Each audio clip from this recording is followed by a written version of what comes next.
welcome to a brand new Five Heart Podcast live on a Thursday night. And yes, I am Greg Mahochko, and yes, I am aware that I am glitching still. I'm upstairs. I'm 20 feet from the modem. I'm hardwired in. So here we go. It's going to be a great show. It's your computer. Anyway, joining me with no technical difficulties whatsoever, the queen of all Husker media, Miss Minnie Hunt. Minnie, how are you doing tonight? I could probably have some technical difficulties if I tried. Nah. One person's good enough tonight. Now, Greg, I would say that we are doing much better than the Michigan fan base right now. And let me tell you why. Oh, my goodness, why? They had some pretty horrific news yesterday. Their head coach was fired for cause. It's true. I know. And so my buddies over there at the Voice of College Football, the Michigan channel, did a 5.5-hour live show to try and calm the fans. How's that working for them?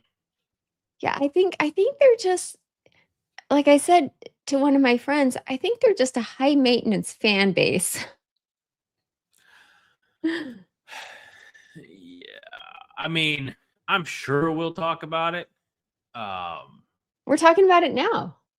Okay. It's not what I thought we were kicking off the show talking about, but current events. I mean, it's not even Nebraska. I thought we talked about Nebraska. It's football, Greg. Get with the program. I'm sorry. I like to talk about football. I don't dislike talking about football, but there are other Nebraska sports in action right now, and they're actually winning. So, yeah. You highlighted it. You have to read it. That's the rule. No, I'm just saying what he said. No, you have to say what he said. See, in any good media, like anything, you always lead with that. Husker if it bleeds, it leads. I bleed Husker red. I don't bleed Michigan blue. Yeah. Or even Roger Moore here. Everyone's chiming in. They want to talk about it, Craig. Inquiring minds I notice how you keep highlighting the comments, but you're not reading the comments. Well, okay. If you want to know what the comment says, you have to catch us. Watch the video. Okay? That's all I'm going to say. What video? Our video. Oh, gotcha. Okay. Yeah, she wants to highlight the comments, but she's too shy to read the comments. You can read the comments. I have no problem with that. You can read the comments. You highlighted the comments. No. Let's not argue about this, okay? They did not. People are not here to hear us argue and bicker. But we do it every week. Because of you. Oh my gosh. Me? This is why people tune in and say, gosh, you guys are horrible. Eking Crew. Yes. You beautiful people out there, you wonderful Eking Crew. Who would you say is more responsible for the majority of our arguments? This is an informal poll. I don't have we're not taking any. No, we're not doing that. Then they have to pick one. That's not fair. They do. It's like picking their favorite child. We're not going to do that to them. It's okay, you guys. All right. So, yes. Aaron Rostovsky goes, what? We went through a name change recently, and I wasn't a part of it? We did. It was kind of solidified last week because we got carried away with ourselves. Even though we do love Holger Maniacs, it's a fan favorite. It just seemed that we should finish the rest of the season through the bowl game with a different name. And Eking Crew is what we voted, so. It's true. Pitt also says we all know that Minnie picks fights, and that Fred says that Minnie starts it. Fred, be careful. Aaron wants to know if interrupting counts as starting a fight. Nope, it does not. That's good. Otherwise, there'd be over 16,000 fights started. Great. I wonder how many fights you start. Goose eggs. Everybody loves me. Mm-hmm. Okay, how about this? We talk about what you want to talk about, and then we get to talk about what I want to talk about. Is that fair? I thought that's how the show was said. That's how the description made it sound like that. We'd start the show talking about Nebraska basketball and volleyball, the winning programs. Okay, let's do it. Okay. I would love to talk. Gary Pierce is right on the money. Husker men's basketball shellacked Wisconsin yesterday, beating them by 30 points, 90-60. He says, I don't know if we play. There are no scrubs in D1 basketball, Gary. But when you look at the start of the season, Nebraska has the longest active winning streak in college basketball, college men's basketball at least, up to 14 games now. They have the best start, tied the best start since 1990-91 or 91-92 when Danny Nee was the coach. And, it is the rank mass difference. I know he had surgery and missed all last year, but man, having a healthy rank mass, I'm really gets me wondering what last year could have looked like with him and some of the other weapons that we had. But going back to Sunday, because I know we talked about it here last Thursday night, Nebraska and Creighton at the PBA, and Molly walloped. It's because we here at the Five Heart Podcast are no fans of Jaskers. We want your loyalty to only be to Nebraska. And that's easy to say because I live in Illinois. And I know I have friends who are Jaskers. I also know friends who went and attended Creighton, graduated from Creighton, and don't cheer for Creighton. So the fact that we beat them by 21 points, and they have not led. So Creighton Minnie has not led Nebraska in men's basketball since 2023. We were wire to wire, bell to bell this past Sunday. Last year when we played them, we led the entire game. So you got to go back to 2023, the last time that Creighton led Nebraska. And similarly, I think Nebraska hasn't lost to Wisconsin since 2023. So Fred Hoiberg is I don't want to say he's peaking, but what he's done now with, you'll appreciate this, patience and getting the job done and not trying to hurry things. Patience? Is that because they let him have plenty of time to develop? It's been a combination of developing players and, he certainly has also pulled from the transfer portal here and there. I mean, Rank Mast, for example, came from Bradley, which is a smaller school here in northern Illinois. He has sought out talent from elsewhere, but the Creighton coach said it on Sunday is that Sam Hoiberg was the difference. And he talked about it. He may be the MVP of the team for all that he does, even though they don't always show up on the stat sheet.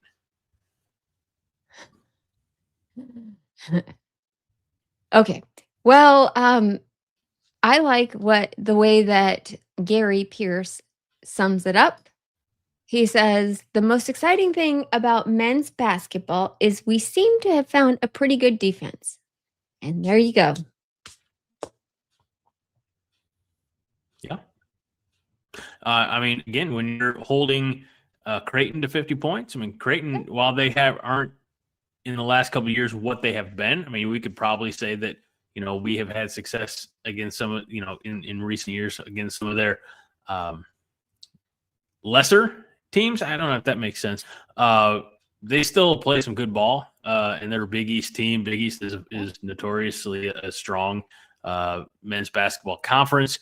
I like this. David Matney says living in Omaha, David Matney, the official realtor of the Five Heart Podcast, says they play as a team. there are no egos on this team. It's just hardworking guys who, or I mean, you talked about where some of the players came from. I didn't realize this until just a few weeks ago, but Bryce Sanford came over from Iowa last year. He's certainly, in the offseason. So he's certainly been,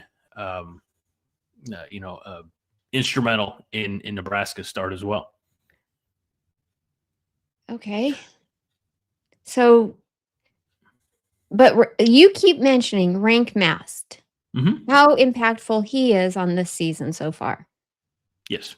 Because we didn't have him last season and we expected him. We knew he was going to miss last year. He had, doggone, I can't remember exactly the surgery that he had, but he missed all of last year. Oh, knee surgery. He had knee surgery in May of 24, so we knew that he was going to be out for the year. And now he's just come back like a man possessed. So it's great to see. That's crazy. Now, that makes me wonder, was it a torn ACL? Do we know? I can't say exactly. Okay. I'm not sure. I just wonder because, we've had those sorry to bring everything back to football, but seems like we've had several ACL injuries that have taken a lot longer to come back on. Yeah, and I don't know with Rank, with his surgery, if it was May of 24, I don't know how long the recovery process was. I know that they shelved him all of last year. So I don't know if he was able to come back in, let's of course, Nebraska's season ended in March. I don't know if he was ready to go in April or May or June, whenever he was able to start doing basketball workouts again. But yeah, I don't know. It's also, it's physicality wise, of course, basketball is just not as brutal as football. It's brutal. It's not as brutal as LeBron James makes it out to be when he's flopping all over the place. I mean, it's brutal. You spend a lot of time falling, I feel like, in basketball. Wade says, can any of them play football? I mean, honestly, probably, but no. No, actually, I saw Connor Essegian, who we also lost earlier this year for the season. He posted, now that he's not playing basketball, he's very much more active on social media, and he shared a video from Nebraska men's basketball's practice facility. And I guess there was might be a men's basketball player who used to play football in high school or something like that. And it's something about, D1 basketball players, how much of their football skills do they lose? And whoever it was, I can't remember, they didn't identify. He couldn't even throw a spiral anymore. So really? We'll go ahead and say no, that they can't play football. Okay. Wow.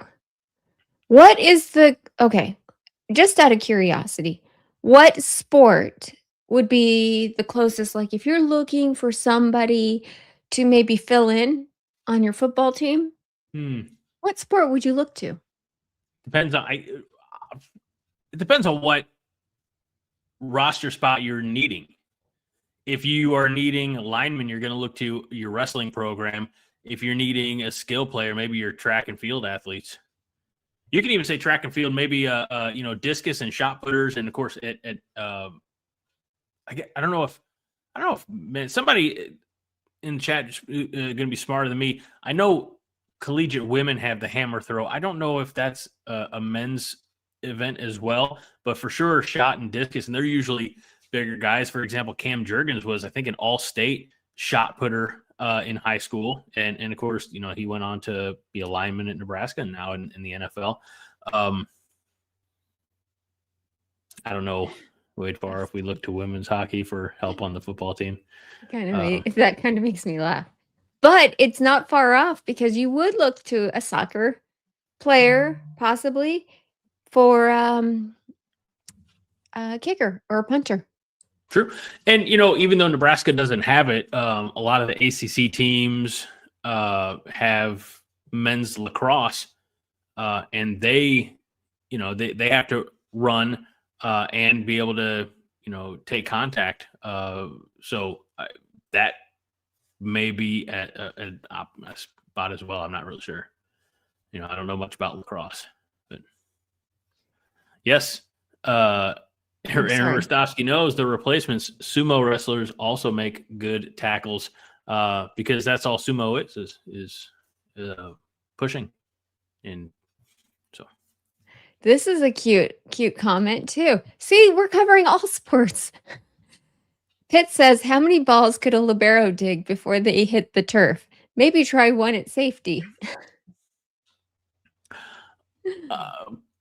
I like that. I'm just trying to think of Lexi Rodriguez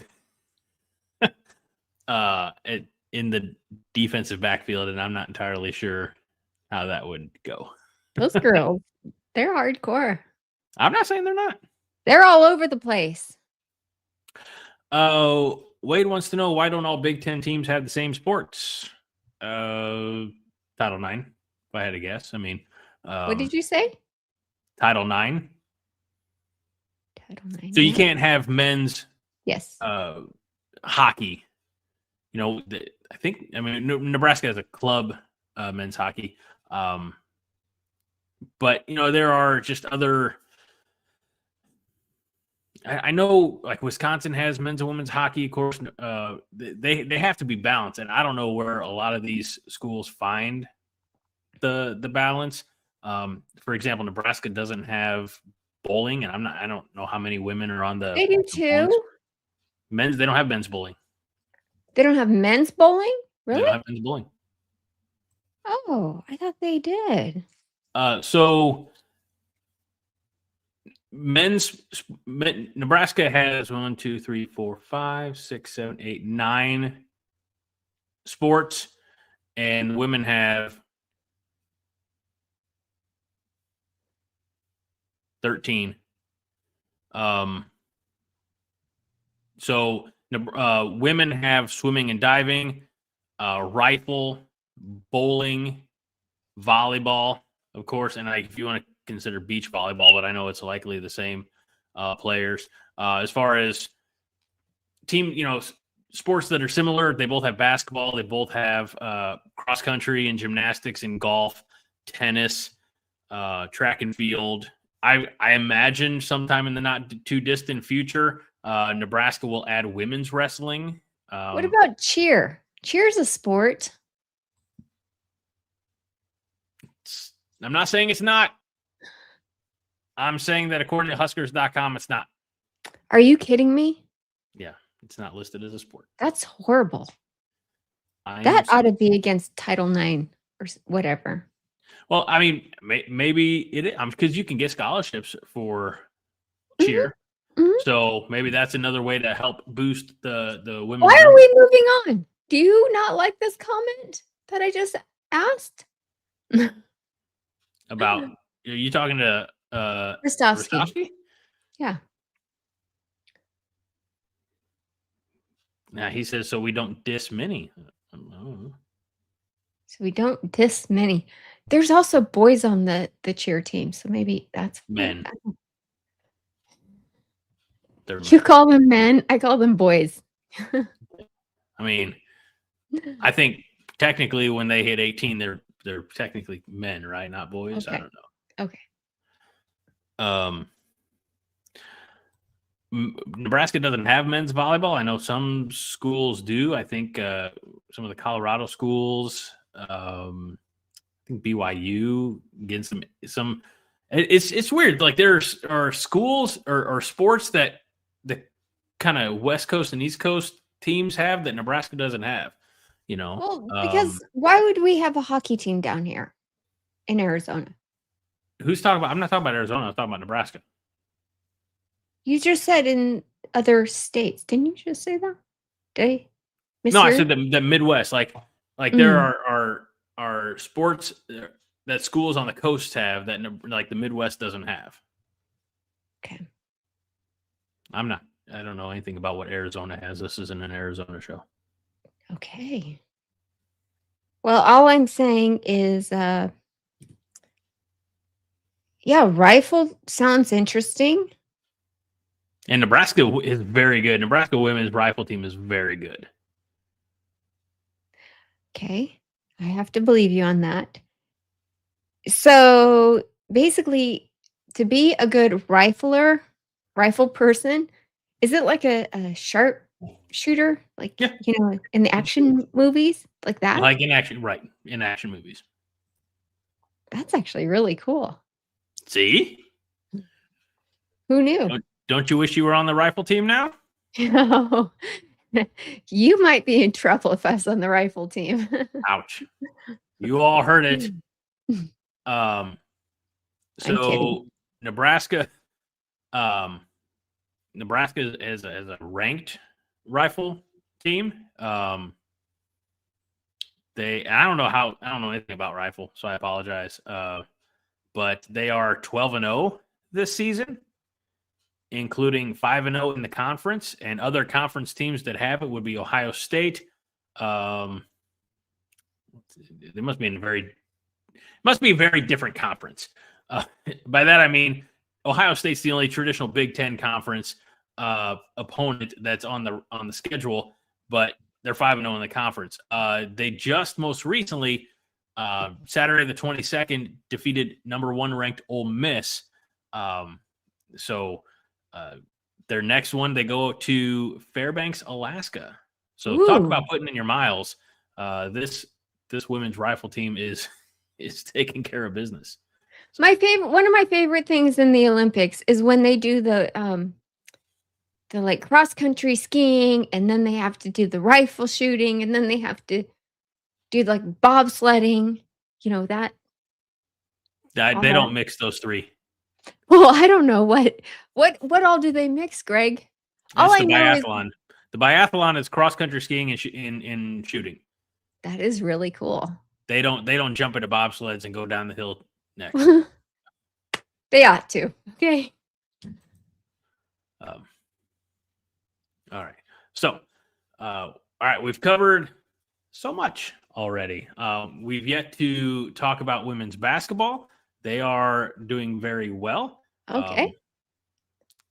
It's I fun was to wrong. watch. I got no. Yeah. Okay. No, we're good. So women's basketball also undefeated. They're 10-0. They have a conference win.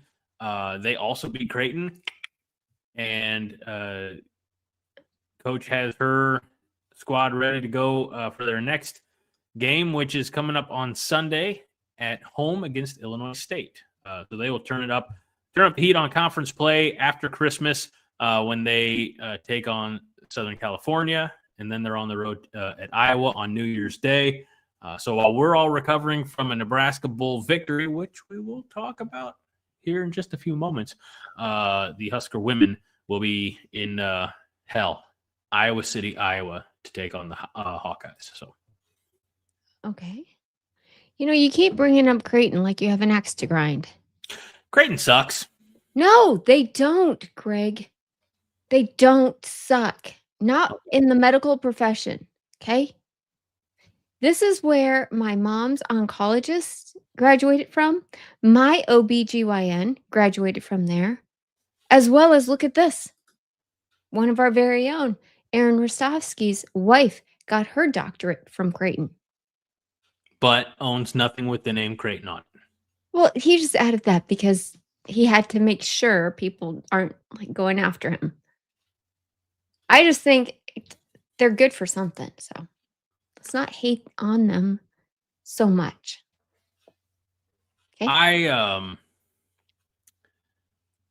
We can appreciate their academic side and loathe their athletic side. Is that fair? Okay. Husker Chuck says OBGYN is a crappy basketball player. Yeah.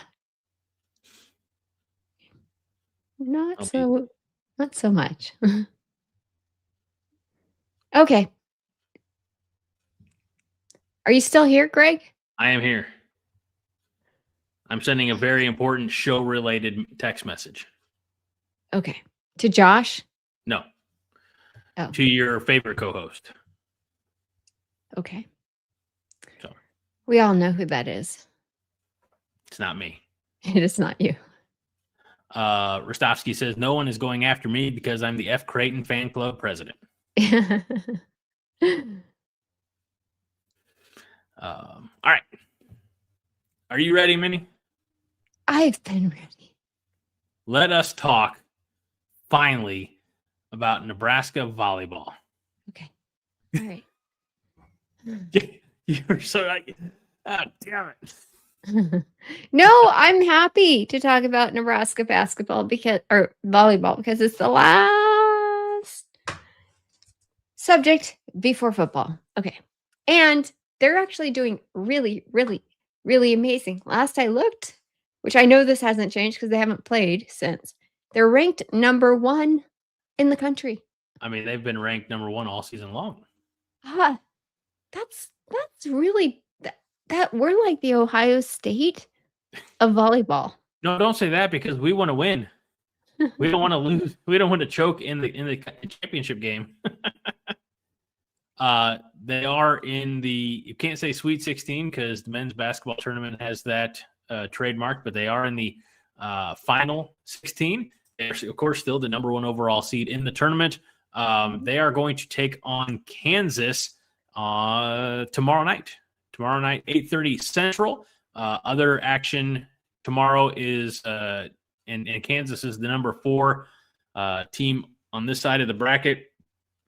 Before that, the 2s and 3s will face off as number 2 Louisville and number 3 Texas A&M go head-to-head tomorrow at 6. Tomorrow at 1:30 on the other side of the bracket is Wisconsin and Stanford. And then you have Texas and Indiana tomorrow morning at 11 o'clock. So I think that's only 8. So wait, on the other side, deep down on the other side, sorry. Action currently going on. You had Pittsburgh beating Minnesota earlier today, 3-0. SMU and Purdue are tied at 1 set apiece. Creighton beat Arizona State 3-1. And Kentucky defeated Cal Poly. So Creighton and Kentucky will face off, and then Pittsburgh will meet the winner of SMU Purdue.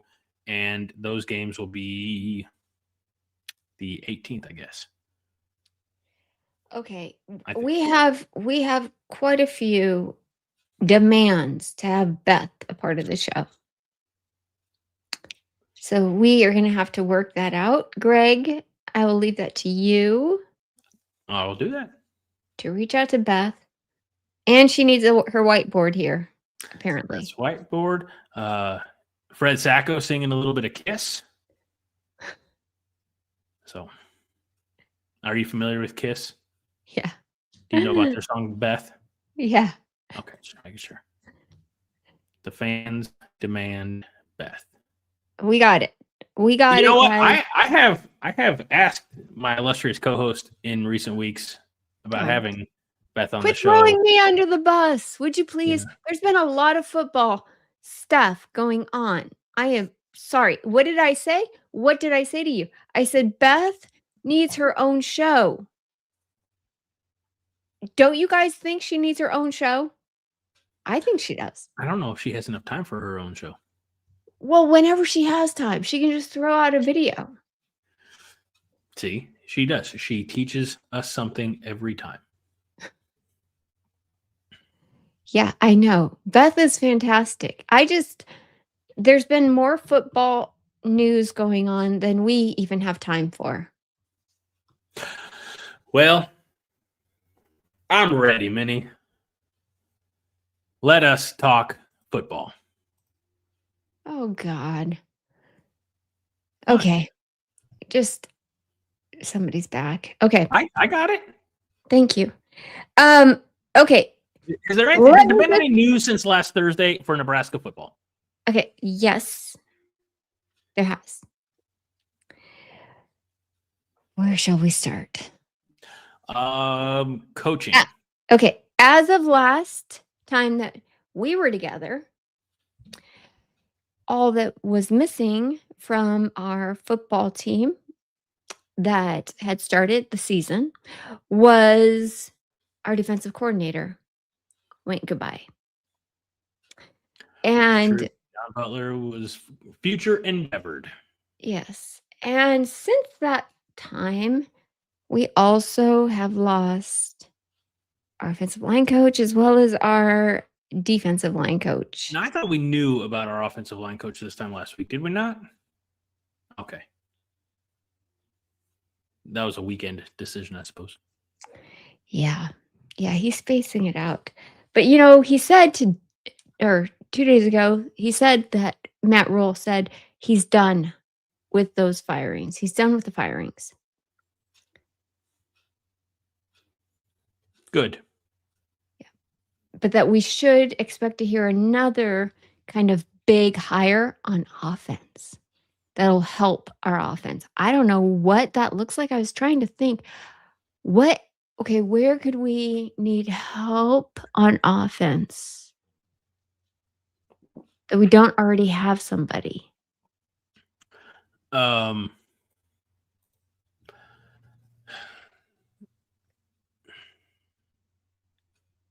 Receiver? No. No, we have a We wide got receivers the coach. coach. You got Barthel. Well, maybe they're splitting up the wide receiver position. Wide receiver, tight end? Well, we have a tight end coach. Oh, that's right, Satterfield. Yeah. What about another quarterback coach? I don't think that's it. We have a running backs coach. We have a quarterbacks coach. We have a tight ends coach. We have a wide receivers coach. Anyone help me? And we also have an offensive line coach. His name, and this is the image that I wanted us to make for our thumbnail. But I didn't get the information to you, so I apologize. His name is Jeep Wade, but not spelled. Jeep Wade. Huh? I know it's G. I thought it was Deep Wade. Jeep. Okay. Jeep, but it's not with the J, it's with the G. Right. Okay. And I thought, how cool would it be to have a Jeep kind of coming out of the bamboo sticks? Why bamboo? Really?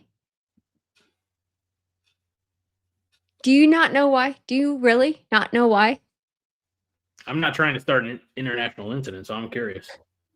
Does anyone else here know why I would suggest coming out of bamboo?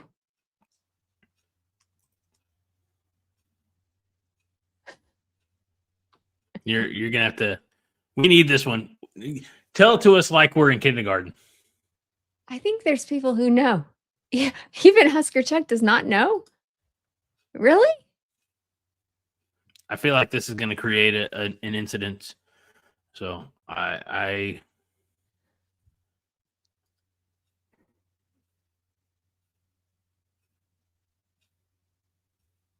He made it through the uprights, okay? Okay.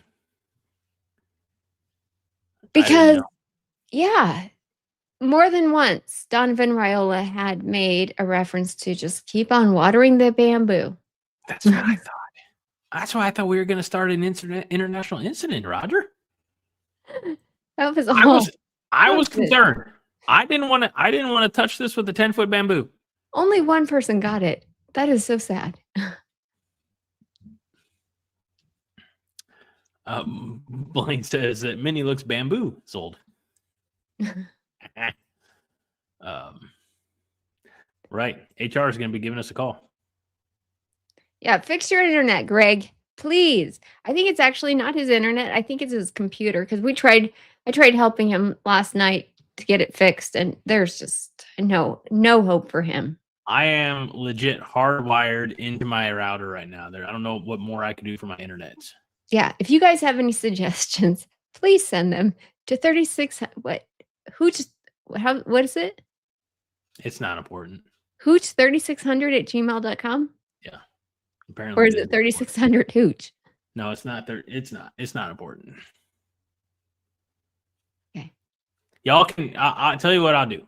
I'm gonna throw my Venmo up there. Y'all can send me money and donate to the Greg Gets a New Computer Fund. That would be good. See, Melissa's on board. She's gonna help fund it. Thanks, Melissa. Yeah. Okay. Hardwired into the router, Rostovsky. So I'm probably still screwing something up.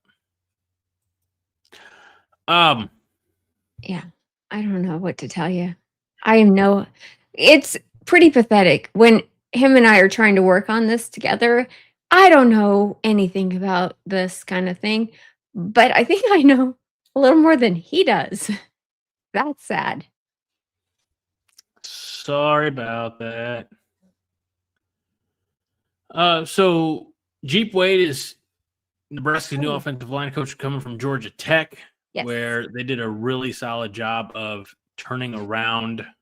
He did a really solid job of turning around their offensive line production, limiting sacks, and Georgia Tech had a better season than Nebraska, and it's also possibly indicative of his I don't know, coaching style or loyalty that there's already a potential transfer portal acquisition that may be following Jeep from Georgia Tech to Nebraska, and that would be Peyton Joseph. Peyton Joseph entered the transfer portal. I mean, I guess not technically, the transfer portal doesn't open until I think January 2nd, but is entering the transfer portal. Let's see. He was in 6 games for Georgia Tech as a true freshman.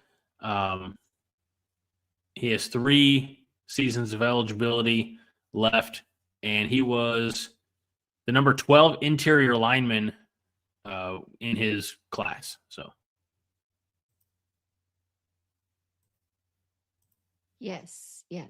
Okay, so there is some information that I just kind of found out when I was listening to Rule's press conference, okay? Rostovsky says, okay, Jeep Wade is not the only new line coach. Did you know this? I mean, I heard whispers, but I didn't know anything was final. Well, according to Matt Rule the other day, he said everything has to go through HR still. Right. Work its way through HR. I have no idea what that means. To me, if you hire somebody, don't they start working? Okay, but there's this guy named Lonnie Teasley. He's from South Carolina. It's true. That's what Fred says. Oh, did he? In the comments right here on the screen. Well, I'm not sure exactly what role he's going to be playing, but I thought he was a defensive line coach. I think he's an offensive line coach as well. I don't know. I didn't know about Regulate. Don't worry. Okay. Oh, let's see. Okay. I was wrong. He's an offensive line coach from South Carolina.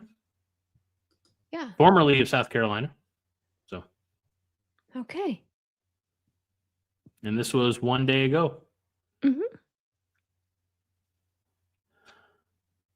See, we're just finding out news as it's basically unfolding. And it's not even all like happening like breaking news. I mean, we hear chatter about it. We hear, okay, this is going to happen today.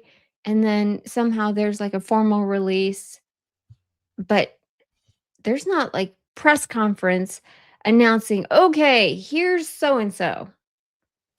It's like it's already been done. Okay, if you guys have questions about it, go ahead and ask. James says Lonnie Teasley, the premier recruiter that happens to coach offensive line. We've seen some of those in the past where we bring in a tremendous recruiter and find a place on the staff for them. Okay. Melissa says that he works with the tackles only. Oh, okay. Well, I'll take that. We need that. That seems to be key. to having. I wonder what our favorite X's and O's guy thinks about this. We'll find out after the bowl game. Having just a tackles coach? Wow. Let's see. Rostovsky says that he's here to get our line recruiting back. Raiola didn't have a lot of big-time connections, but 2 Houston area guys are going to be his priority. Okay. I like that.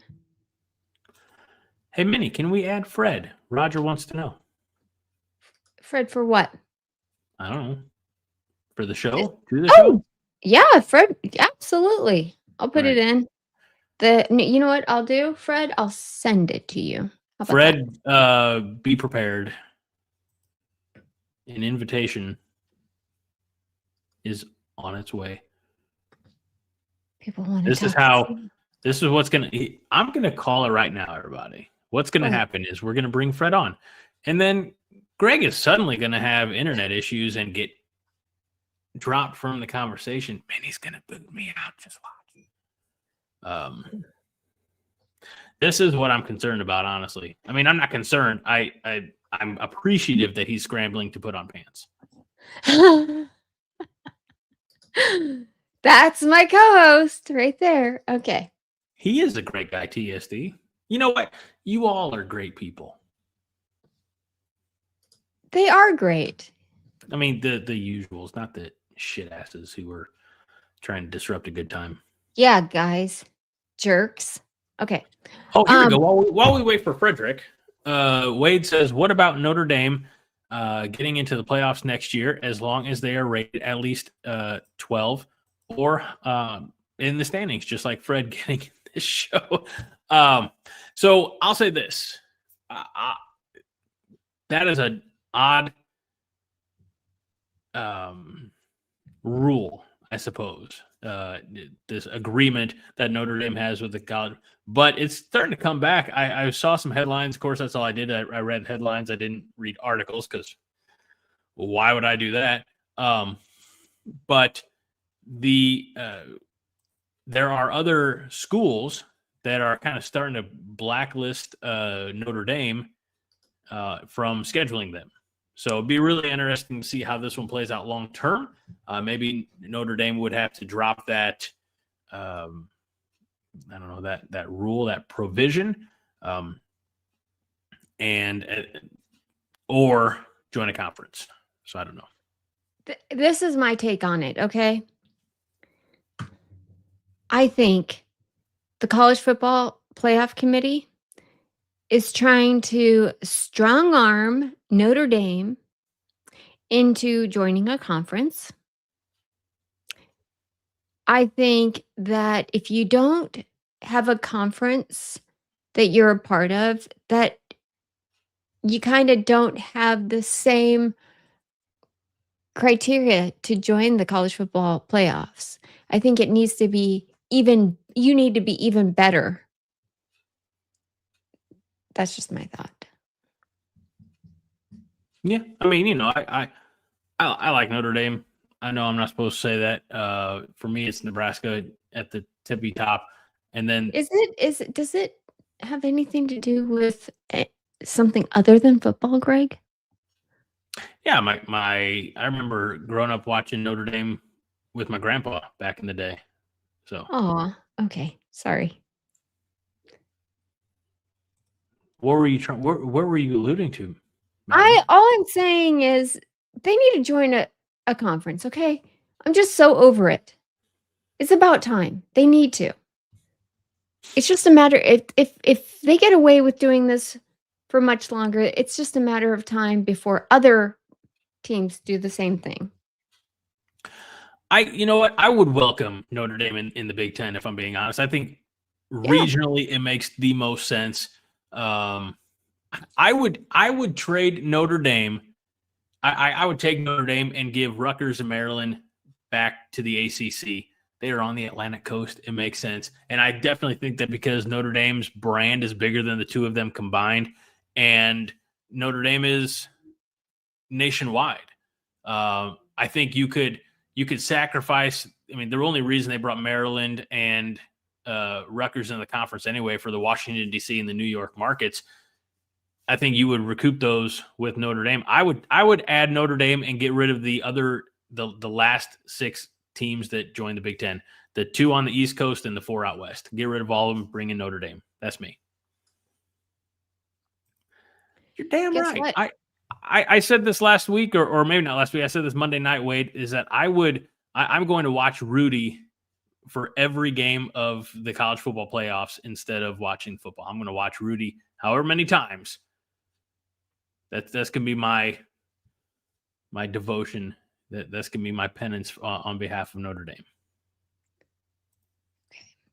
How about this? Let's add this guy. Oh, gosh. It's that guy. Hey, fella.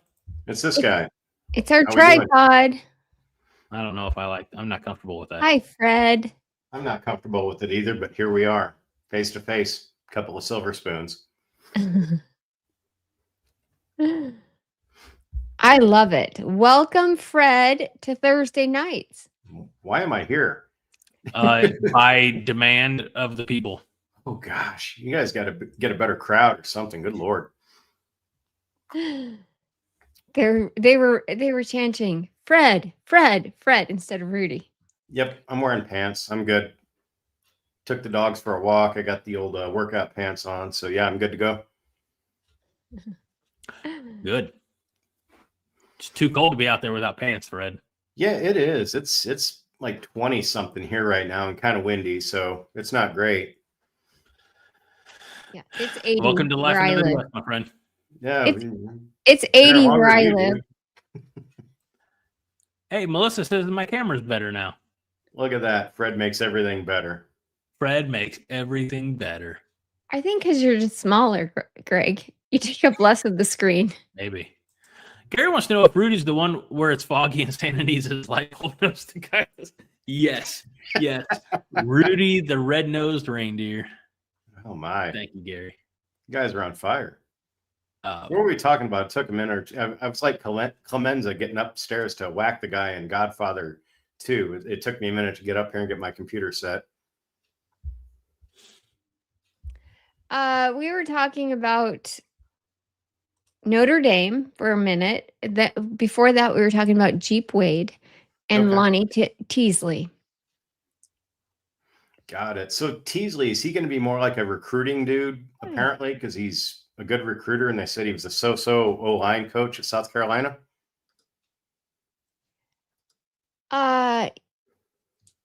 Sorry. That's a little bit that I know about him. Yeah, that I know about. Why was red wine banned?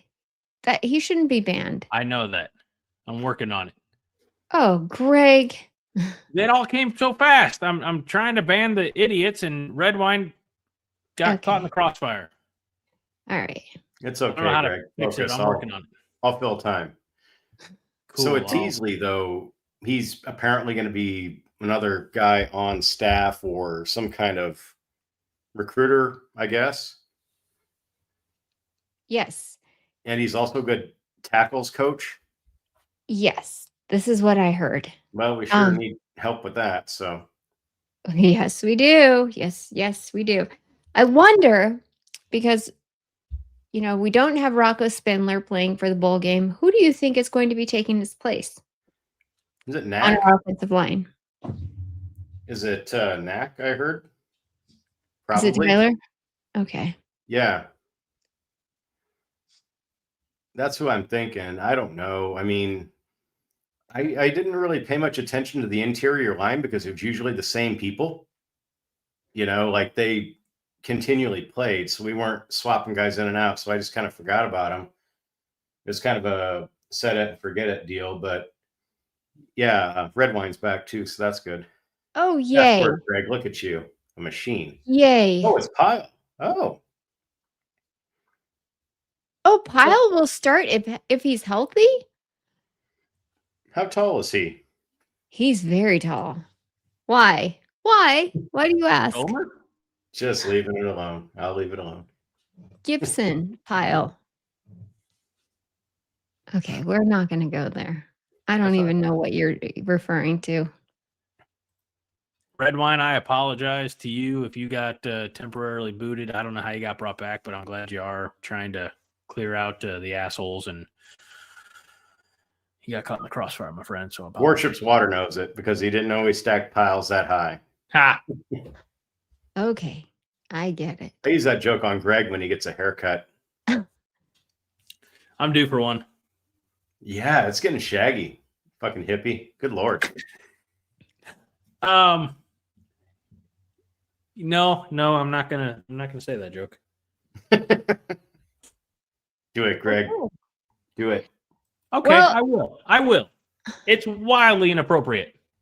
Yes. While you try and make a joke, I will be right back, okay? Fred, what's the difference between a hockey player and a hippie chick? I have no idea. A hockey player will shower after 3 periods.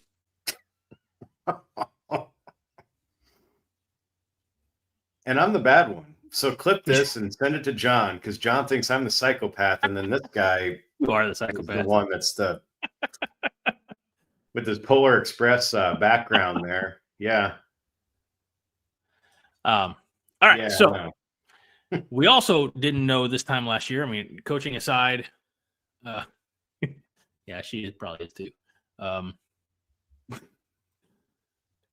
Coaching update side, we didn't know this time last week. We speculated, but we didn't know what bowl game we'd be playing in or who we would be playing against.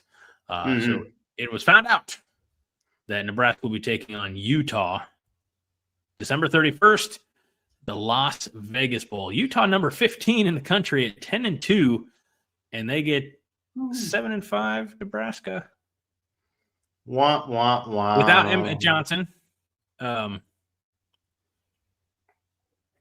No Dylan Riley, of course. I'm not going to be one of the people that gripes about the game and it sucks and all that. But it's a tough road to hoe. It's tough. I mean, their coach is retiring. They run the ball well. Guys could opt out. They could be unmotivated, but if the coach is retiring, I'm thinking they're going to play like all hell. Yep, that's what I think too. Send them out with a win. Finish out because that'll leave Utah at 11-2, and there are a lot of teams in front of them that are going to have some L's. Hell, Alabama already has 3 losses. Somehow they're still in the college football playoffs. Yeah. So I want Nebraska to win, of course, but if Utah goes out and performs and wins for the team, or wins for the coach rather, then I could definitely see where they improve their position. They may finish a top 10 team if that were to happen. Like I said, I don't want that to happen. No, you don't want that to happen, and I don't know. I'm trying to find the positive in the fact that we get the practices, right?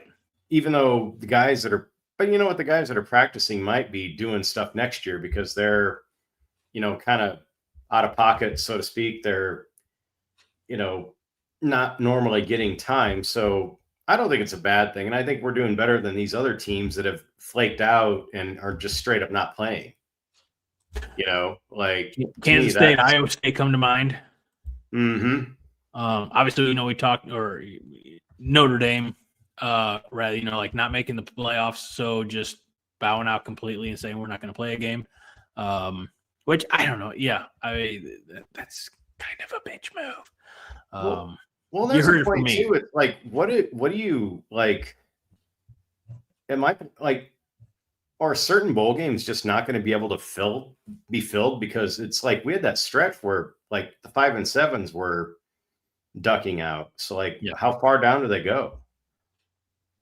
I have no idea.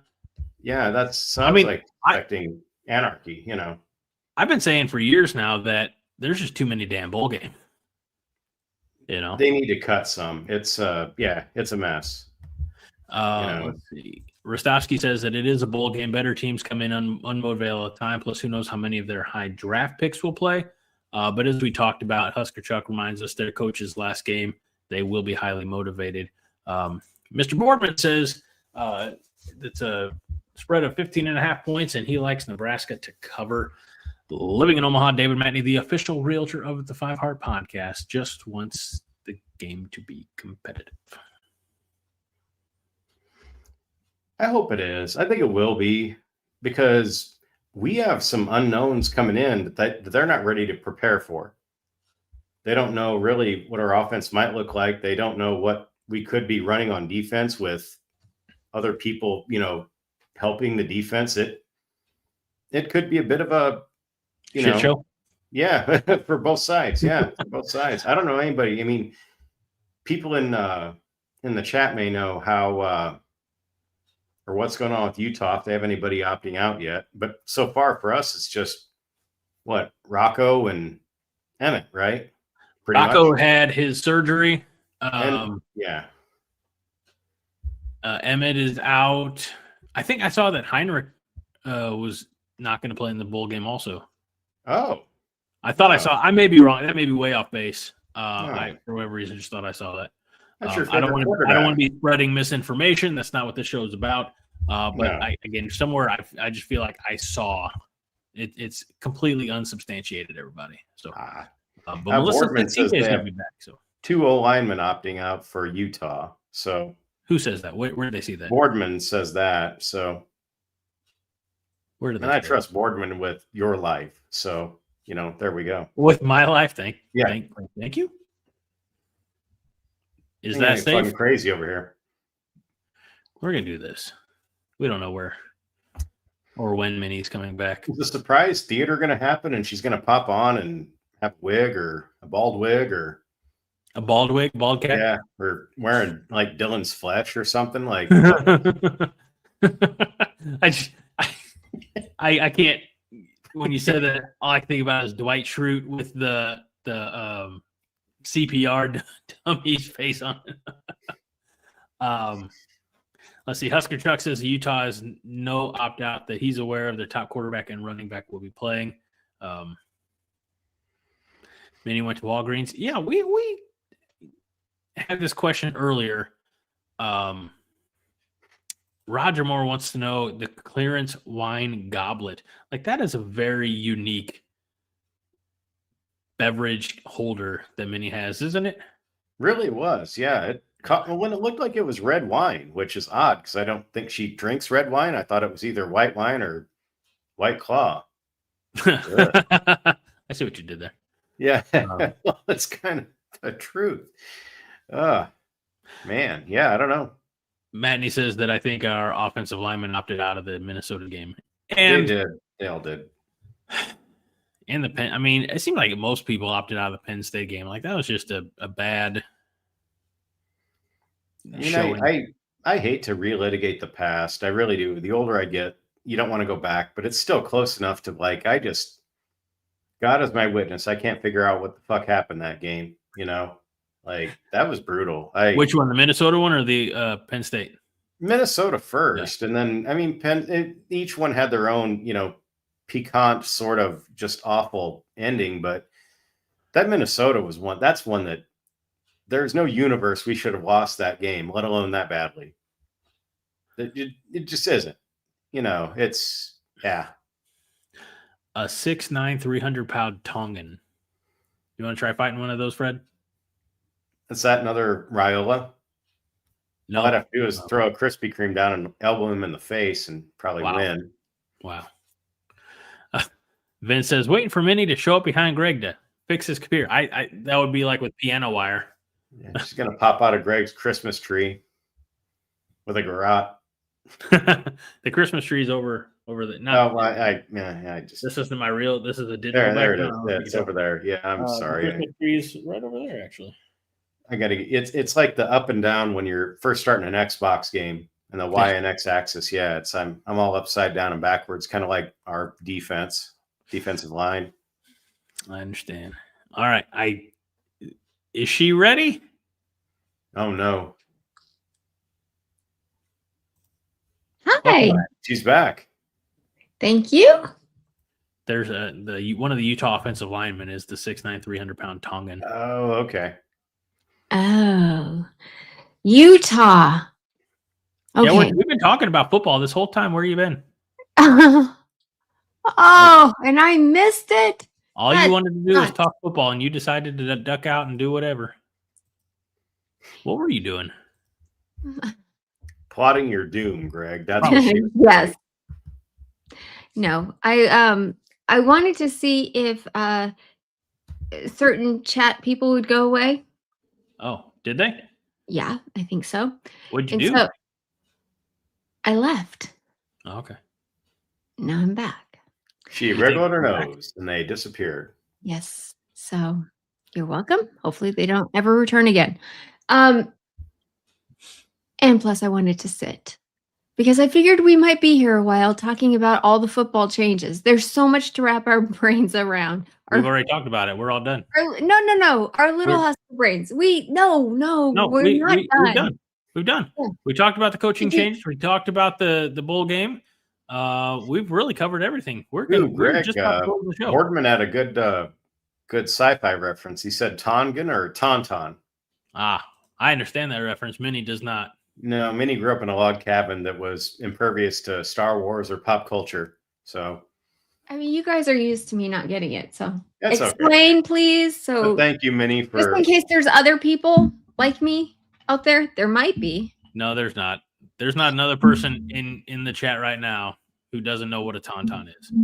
If there's one more person who admits to not knowing what a tauntaun is, then we'll say it. Otherwise, no. I'm just going through my mind's eye of everybody that's still here, and yeah, I'm thinking everybody probably knows it.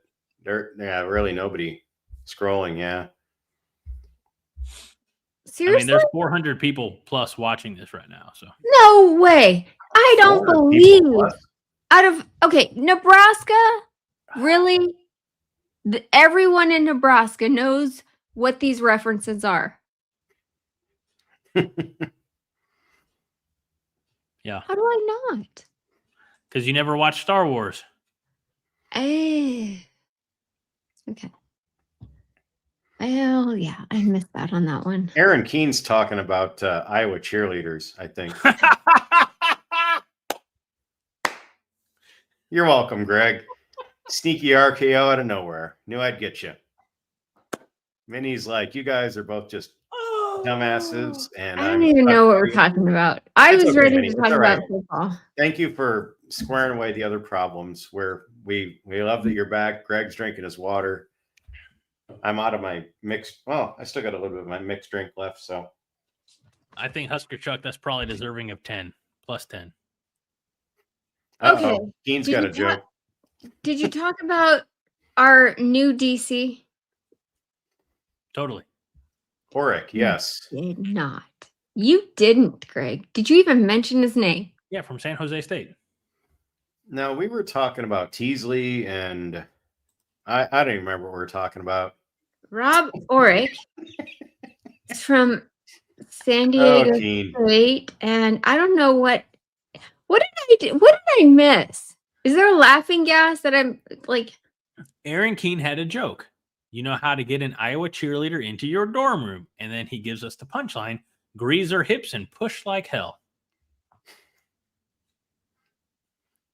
Even then, I don't know if it's possible.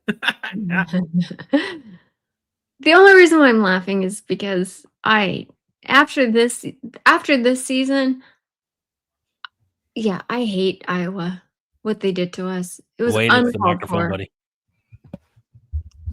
Huh? He asked what the black thing in front of me was that keeps disappearing. Oh, I thought you were talking about Sharon Moore's date. Oh!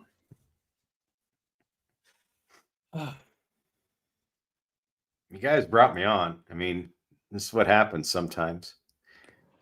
All right. You're not used to Thursday night Fred on Monday nights, Minnie. This is why. No. Can we please talk about our new defensive coordinator? Yes. Oric, yes. Even though he's not going to exactly be part of the bowl, I mean, he is going to be the way that Roll described it is Phil Snow is in charge of the bowl game defense. We're still going to have Mike Eckler part of it as well, which is really exciting for everyone. And what Rob Oric is going to do is kind of like what he envisions, like what Dana Holgerson did last year, where he kind of sat back and just kind of watched and listened and learned. Now, what he did also say is that Rob Oric brings a scheme. Okay.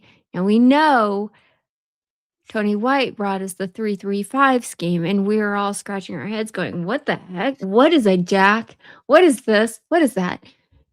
So Mel Tucker now, knows what a jack is.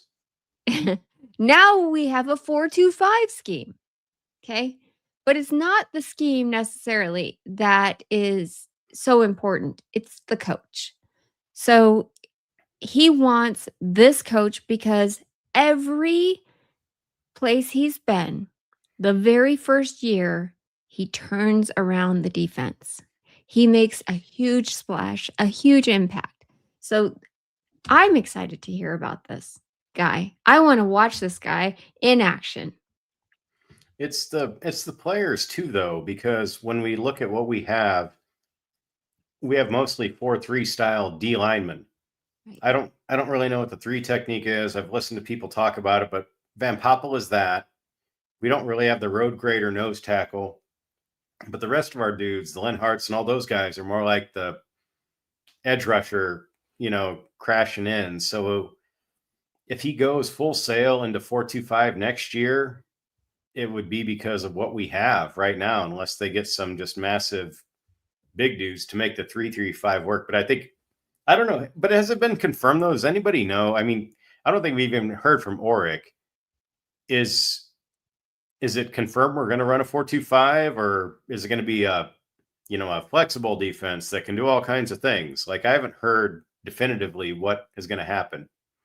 I feel like it's been definitively said somewhere, but I know also that okay, switching kind of back to the bowl game, Mike Eckler specifically is going to be working with the edge guys on the line. I can't wait to see what that looks like. And I will be there in person, in case anyone has not heard. And Minnie was also at the Big Ten days, right? Thank you so much, Fred. I've heard that. I don't know. I don't have any proof of I it. keep hearing it, but I think it's like a Reddit thing that's not true. I don't know. No, this is 100% true. Oh, she's got a lanyard.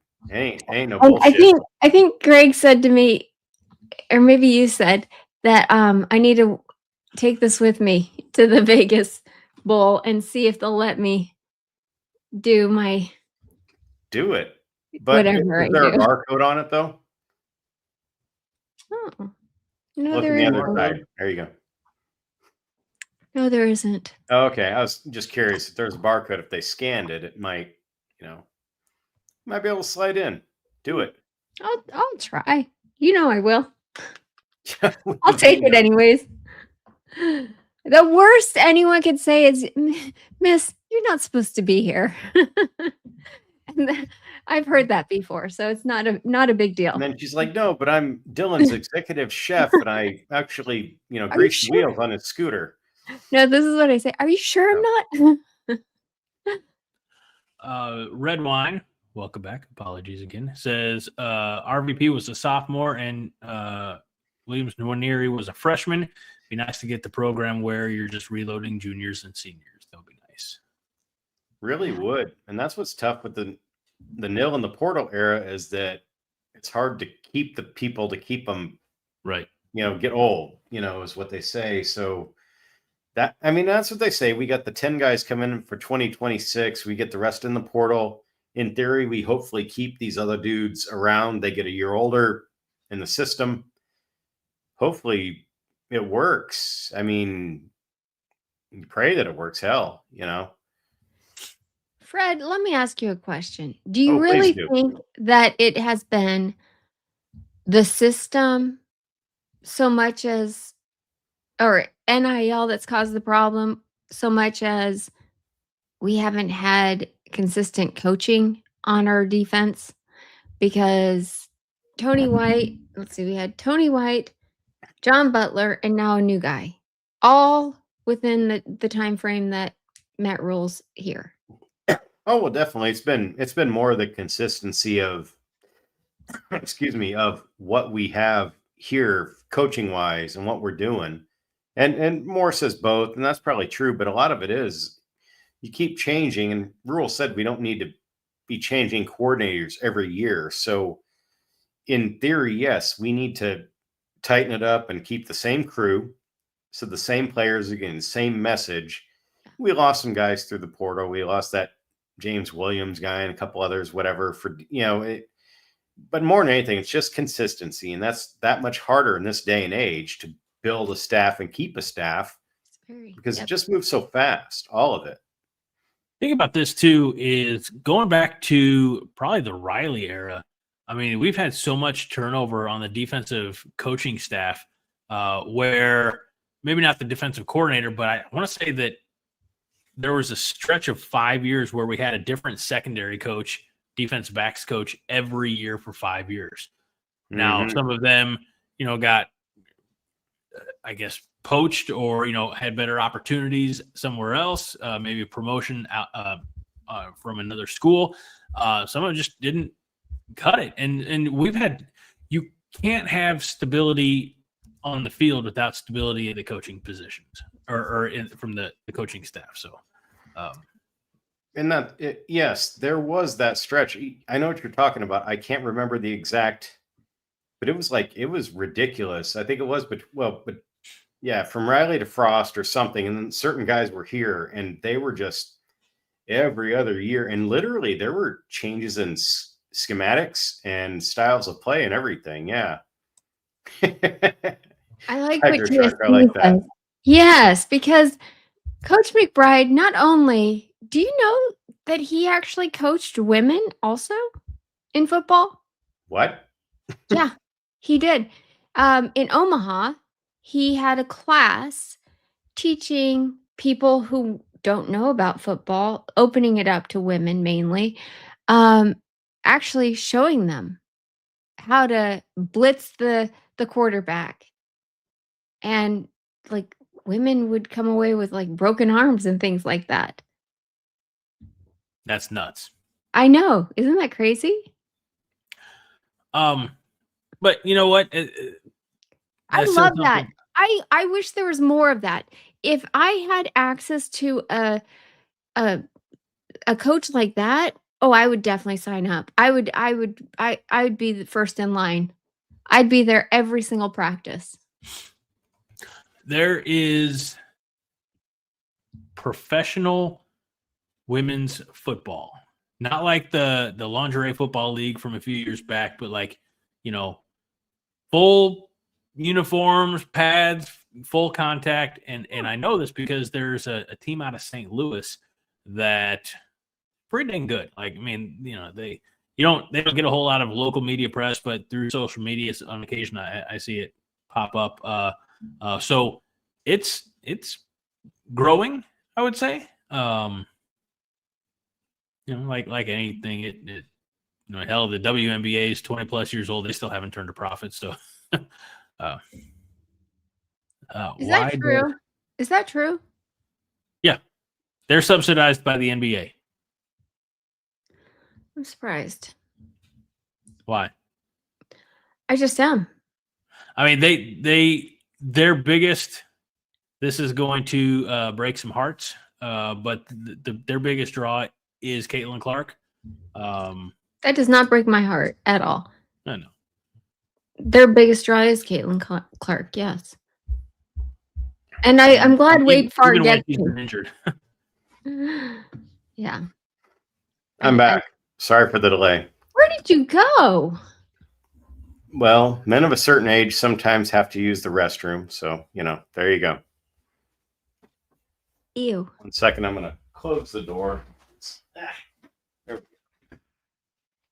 Peek behind the curtain. There you go. Good as it gets. You. What did I miss? We were talking about ladies football and how Coach McBride taught a class in Omaha for ladies wanting to know how to play football. which I think this should be offered across the country. Didn't Riley do that too for a little bit? I have no idea. I thought he did Or more maybe like that's a just camp. how he coached a team in general, but it felt like I thought he did a thing where he had the ladies coming out there and playing too or doing whatnot. I don't know. Yeah. I liked Well, Riley. I felt bad for the guy. You can't dislike Mike Riley as a man. It's like hating Mr. Rogers. Who could do Right. that? If you like 500 football, he's your guy. The With only the reason. occasional upset, yes. Okay, TSD says he doesn't like the lingerie league, whatever. I'm not talking about that. I'm talking about, okay, I know you guys. I wouldn't mind. They have that right down the street, actually. I have not seen that. No. Please let me just Okay. explain. No. Because you guys, all you guys here know football. Okay. You know schemes, you know offense, defense, special teams. Most women, because there aren't Melissa can attest to this, and Kaylee, if she's around, there are not a whole lot of women who understand the basics of football, okay? And for a class to be offered, of course, I think a lot of women would want to know, how much is a touchdown worth? How much is a field? Like things like that. A lot of women just don't. And so you sit around and you watch a lot of women. David Matney, I'm just saying, for the most part, trust me. Oh, Kaylee's here, right on cue. I bet Kaylee knows football. I bet this is what I said. They know football. There's some women who really know football. Okay. Melissa's great. That is awesome. Thank you, Melissa. And so Carry I would appreciate a class. I would have appreciated a class because everything I've learned, everything I've personally learned, it's because I've studied on my own. So that's all. Yeah, not in Arizona. They don't, obviously. No, Nebraska strong. I saw that comment from earlier. Mike Riley was 19-19 at 3 years at Nebraska. Matt Rule is currently 19-18, and yeah, if he doesn't win on Christmas Eve, New Year's Eve, then he'll be 19-19. But Matt Rule has taken bad programs and turned them around. Mike Riley is and always was, and I'll die on this hill. He was just a lemon sorbet. He was a palate cleanser from the Bo Pelini approach. And that's why Sean Eichhorst brought him in, because he was the complete opposite of Bo as far as temperament and everything else. Sean Eichhorst did not care about Mike Riley's coaching, his capabilities as a football coach. Yeah. He saw him as, well, this is the complete, this would be a nicer, more pleasant working environment than having to deal with Bo Pelini. I will die on that hill, and I do think that Matt Rule will help Nebraska continue to improve. He will. Rule will do better than what Riley did. He was the palate cleanser. He was something completely different than what we had. That's what I said. He was safe. And I think if I'm being, I don't know what your thing was last week, Greg, when you were trying to be the glass half full or see the positive side. But if I'm being very charitable, I believe that they thought you could take a Mike Riley and give him our resources, and then he would knock it out of the park. And it didn't happen. But also it's a whiplash, because you had Bo the way he was, and then you had Riley. And the same thing happened at Kansas. They had Mangino, and they went to Turner Gill. Turner Gill was like, you can't drink Coca-Cola and you can't bang your girlfriend on a Thursday. Like, he had this whole thing. Like, it was a whole deal with Turner Gill. So it went from crazy to soft, and they just the team couldn't react. And you saw what we got on both ends. It's tough. Yeah. So I know you want to have a seismic shift, but sometimes you got to be measured in the shift going from one extreme to another because maybe the players just can't hack that. It's also perspective, don't you think? Like what Rostovsky was saying here just a second ago, that we didn't go to a bowl game since 2016. Like it's just perspective. Yeah. This is our so- second bowl game. Second one out of 3 seasons Right, that right. Matt Rule's been here. So to me, that's a huge improvement. You also have to take into consideration the things that occurred this season. I mean, I was at that USC game. We were winning. We were winning the game. It would have happened, but the wheels kind of fell off after Dylan got injured. And I just saw a huge step in the right direction up until that point. And sometimes you just have to recalibrate. And one thing that Matt Rule is really good at, and I know you guys probably are tired of listening to me because I was also on the Donovan Raiola train, but Matt Rule can recalibrate, and we've seen him do it with Dana Holgerson. We've seen him do it with Mike Eckler. So I'm excited to see what takes place in this bowl game. I think this is the most excited I've been all year, is to see what's going to happen in the next couple of weeks. And that's kind of a good and bad thing. Improvement, yes, as Keen said, but enough improvement, nope. But I like what you said because now this is the most excited you've been, and it kind of is. And that's also kind of sad because we came in thinking we had stuff really going, and then we get to the point that we ran out of the gas. Those last 2 games just got boat raced and crushed. So it's like Horrible. our excitement, and I think Keen had told me this in our side chat. Like at some point, you got to take pride in what you're doing versus what everybody else is doing, what's happening to them. And it's like our biggest sense of excitement now is because we have more changes still. And that's nice. And hopefully they get us over the goal line, no pun intended. But it's like, but I do also, I will acknowledge and I will say that I have, and I said this last year, that I loved rules changes going to Holgerson and all that stuff. Last year, he makes changes quickly versus the last few regimes where every head coach was going to die on the hill of his buddy, the DC, his buddy, the OC, his buddy, whatever, so Rule knows he's as Dusty Rhodes would say, Greg, he's a cold-blooded sausage maker.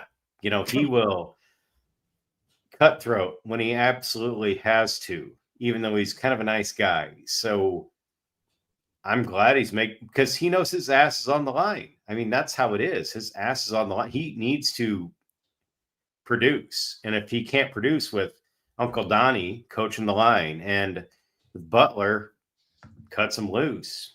So I do applaud him for that, but he has to get these picks correct. You can't keep fucking around and finding a guy or the second choice, and then he says, oh, he wasn't a good fit after the fact. That is troubling to me because it's like, you had Butler, you had him, well, we weren't a good fit. But when'd you figure that out? Like, I don't know. I'll quit talking. I'm done. It just, Well, like he said 2 days ago, he said, I probably put John Butler in a bad position by having him take over a scheme instead of allowing him to bring the scheme. Matt Rule admitted that. I also, and this is just my personal feeling, okay? I also kind of feel like John Butler wasn't really a people person where you kind of have to really know your players and have a relationship with your players. I never got that from him.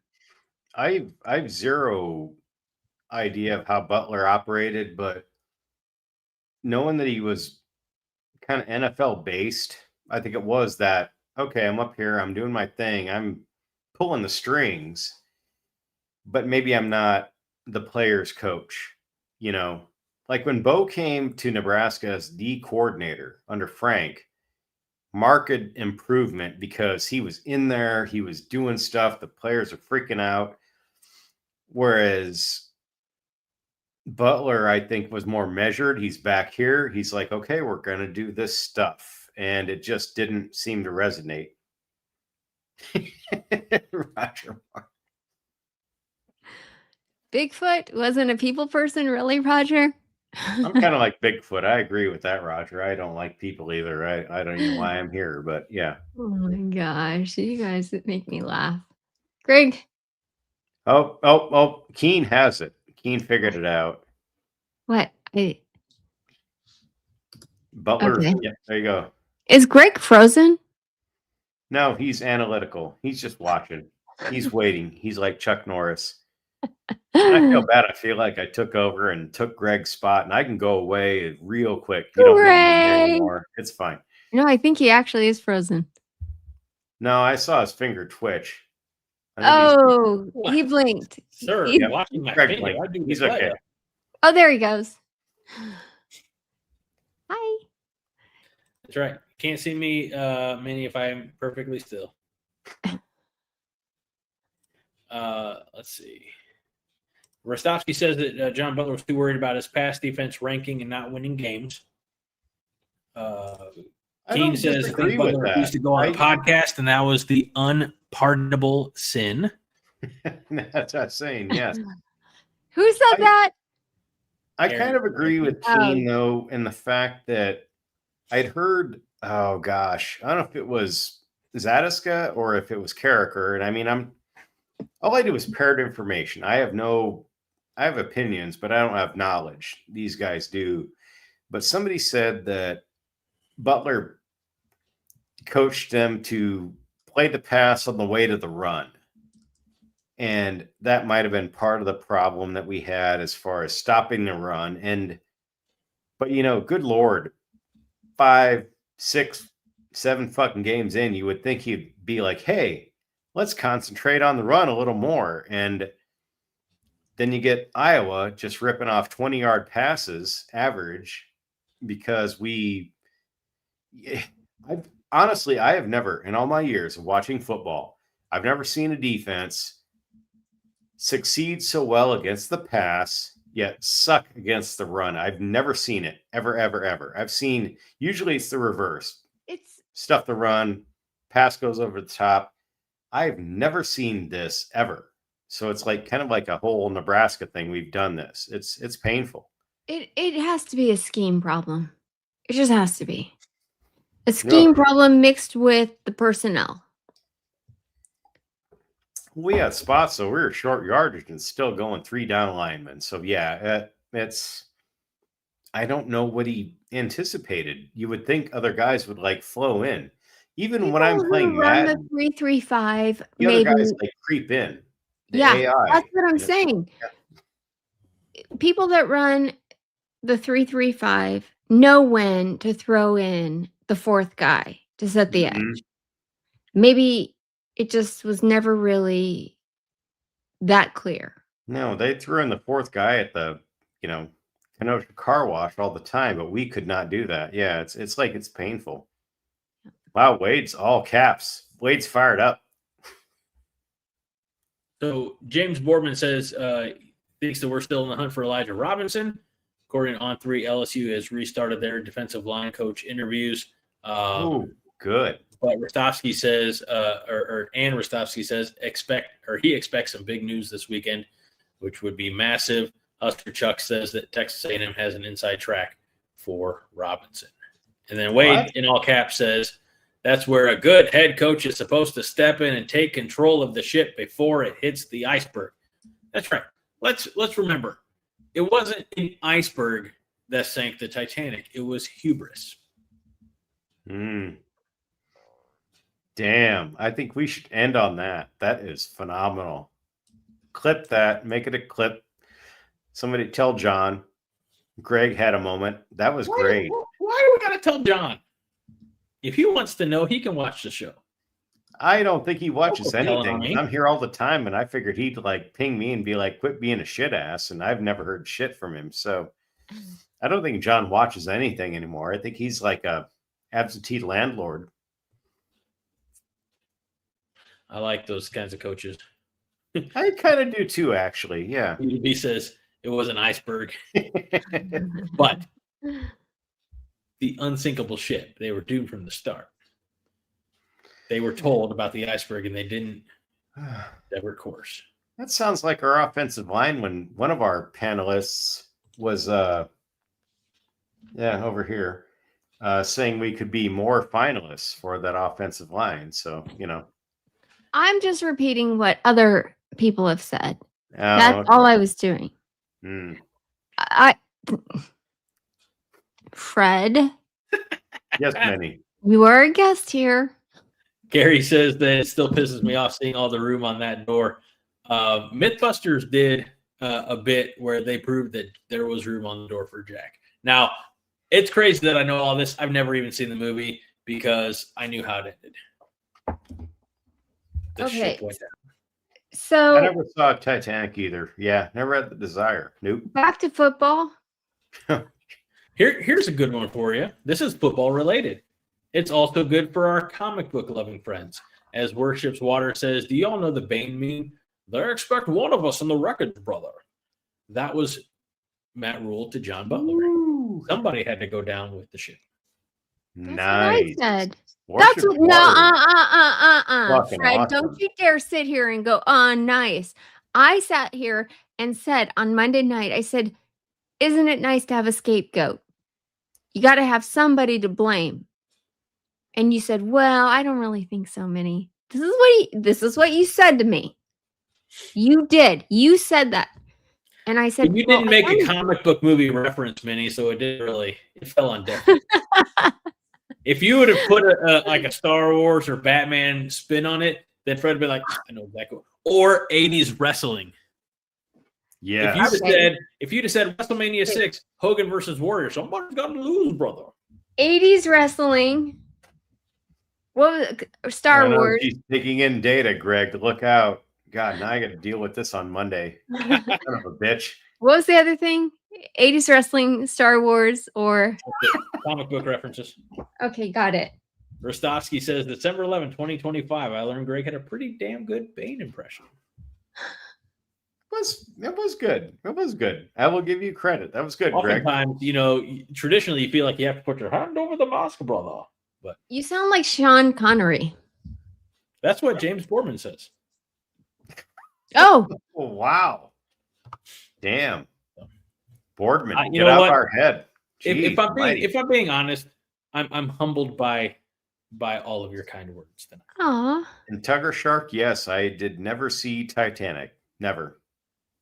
Well, you know what? Now I feel better because I've never seen 80s wrestling, Star Wars, or comic book references. So literally, she has said she's never seen like 3 things that are just like huge to 9/10 of our population ever. I would say this is the log cabin thing I talked about a while back. But I've seen Titanic. Yeah. What fucking cable channel do you have? Good Lord. Young Guns, yes. Someday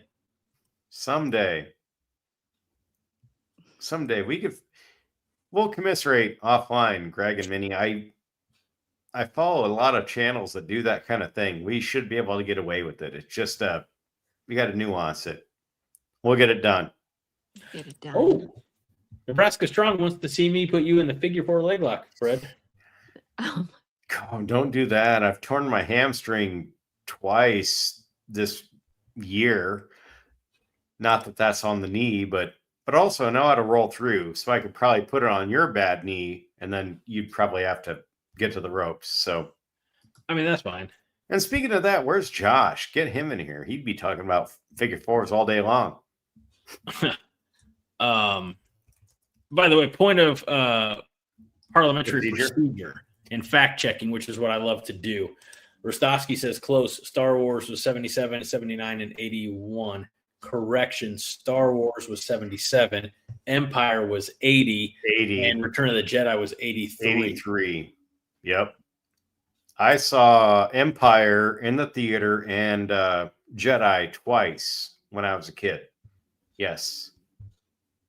I was very confused with the ending of Empire Strikes Back. Minnie doesn't know any of these things, but it's okay. It's okay, Minnie. I'm just wondering, I think Minnie tuned us out when we started having our own Minnie, nerdy side conversation. So Dylan is Dylan's Minnie, like Luke Skywalker, but Luke Skywalker actually did something.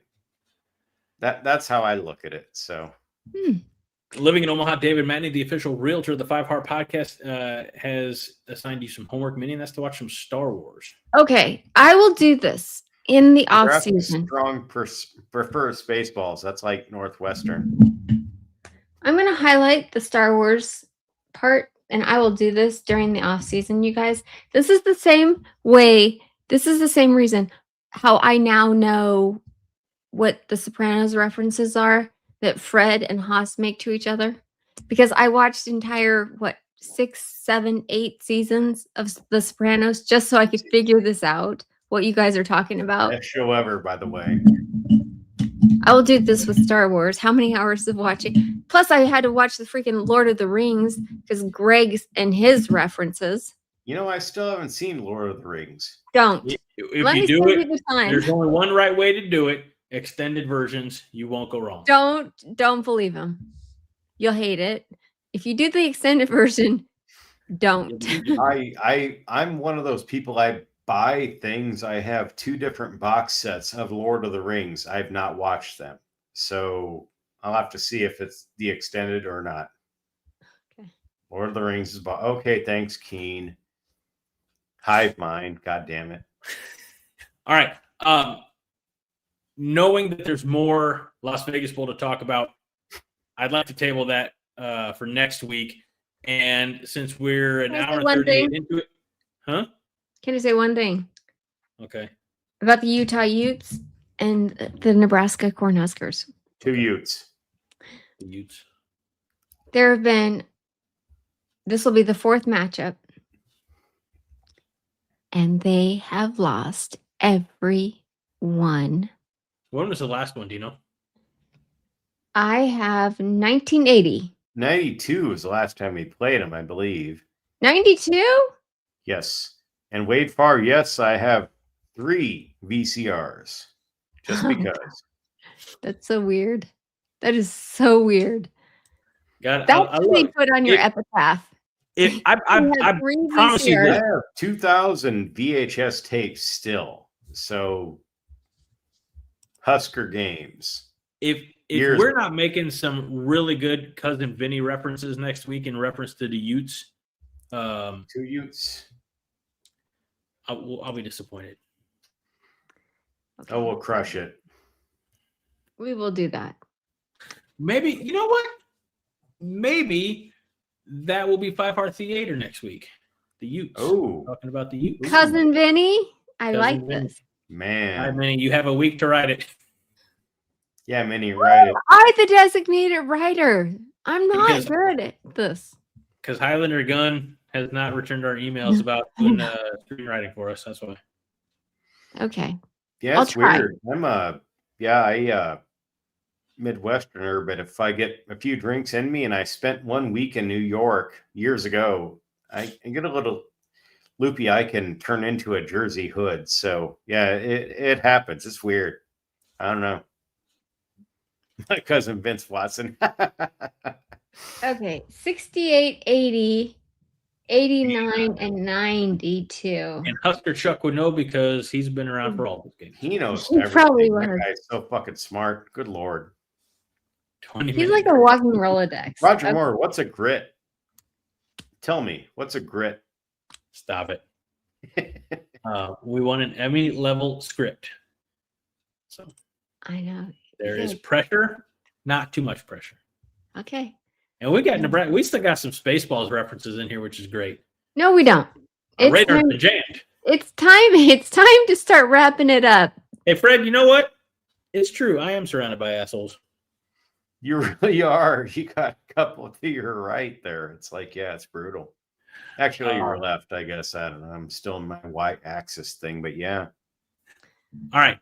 Let's talk about the biggest news in college football. It's the biggest scandal in college football since the last Michigan scandal, and that is the newest Michigan scandal.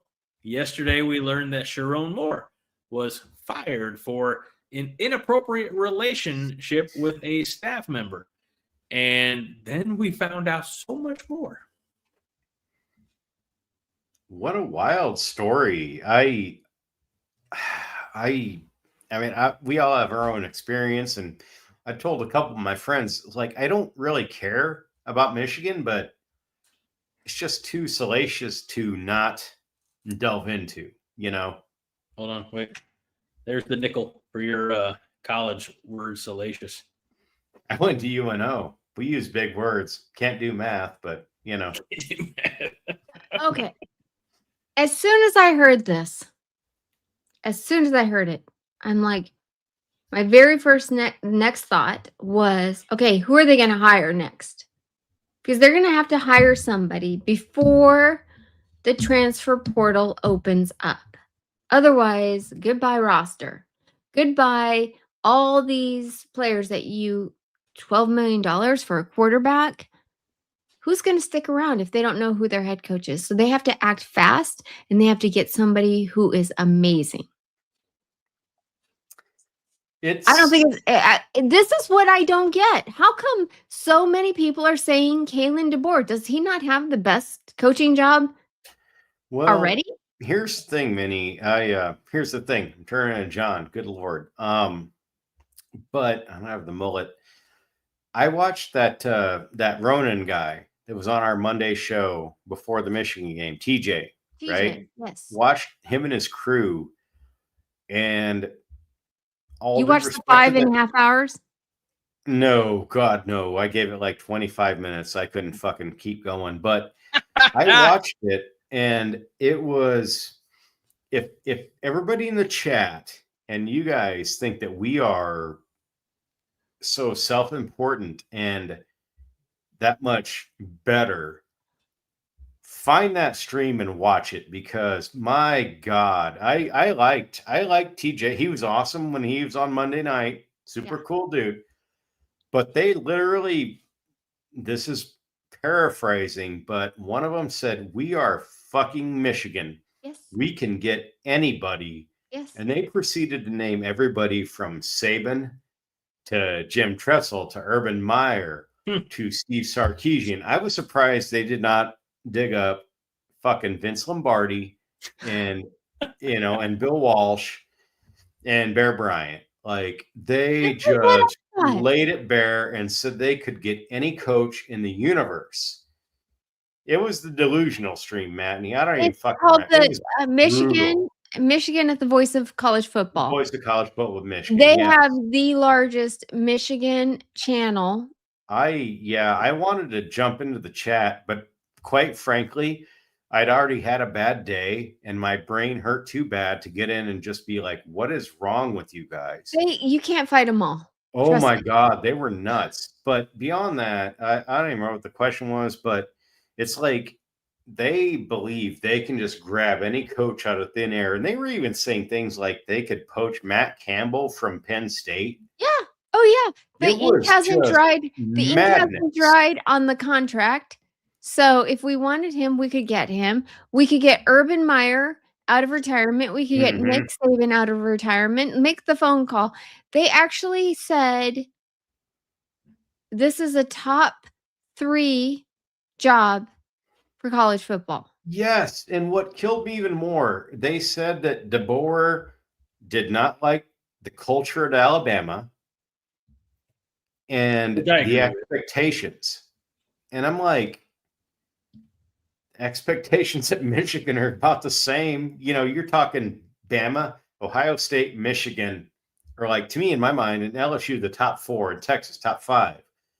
Highest expectations everywhere. And they're thinking that's going to lure DeBoer there. And they said it was his dream job, or the Jed Fish guy. I mean, they named every freaking coach imaginable.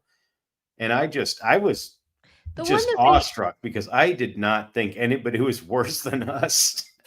We're hoping to get like somebody decent, and they're calling for the best ever. They're like, oh, Saban might come. The fuck? It's awful. the James one Bowman that says go ahead. Sandusky, many Michigan scandals, Camp Kenosha, MSU and OSU doctors sexually assaulting student athletes. What league did we join? I kind of have to question that, Boardman. I mean, you would think they would hide that stuff better. Yeah, we're in a mess up here. Gary Pierce says that does it. Let's go back to the Big 12. I would honestly say, the hell with the Big 12. Let's go back to the Big 8. Yes. I saw a design a mock-up, but taking the D1 teams that we have now, the Power 4, Group of 5, whatever, and creating, I think it was 8 teams of 8. That can't be right.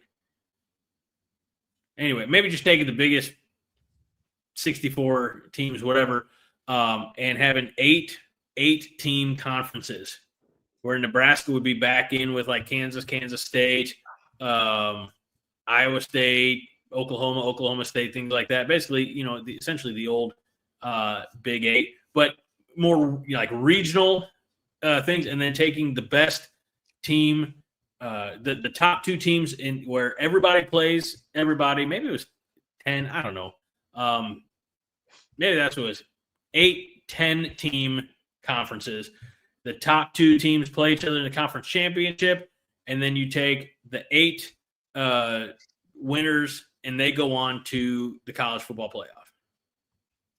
I know what you're talking about. I saw it was a couple of years ago. Somebody had a big breakdown, and they made like a new Big 8 out of all of it or something. Yes. I wouldn't mind it. Compared to, I mean, we're the Big 10. There's 18 teams. We're across the nation.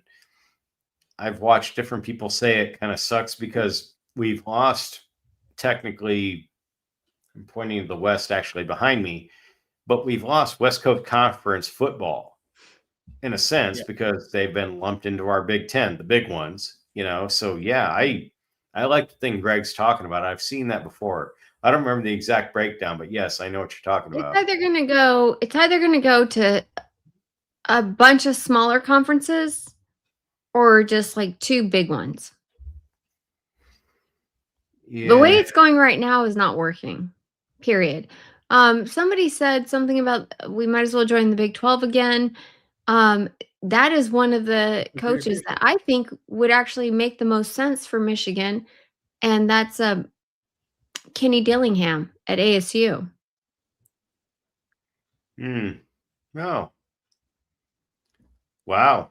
Michigan people must not think much of him because I swear to God, they did not mention that dude on their stream. They every last big name that ever existed. And yeah, but they were shooting for the stars. To that whole thing, though, I had heard per that stream and some other things they looked up. Allegedly, about a month ago, people knew this was coming. So if that's true, that gives Michigan 1 month of preparing a list of people to contact to be the new head coach. So they might be further ahead than we would think.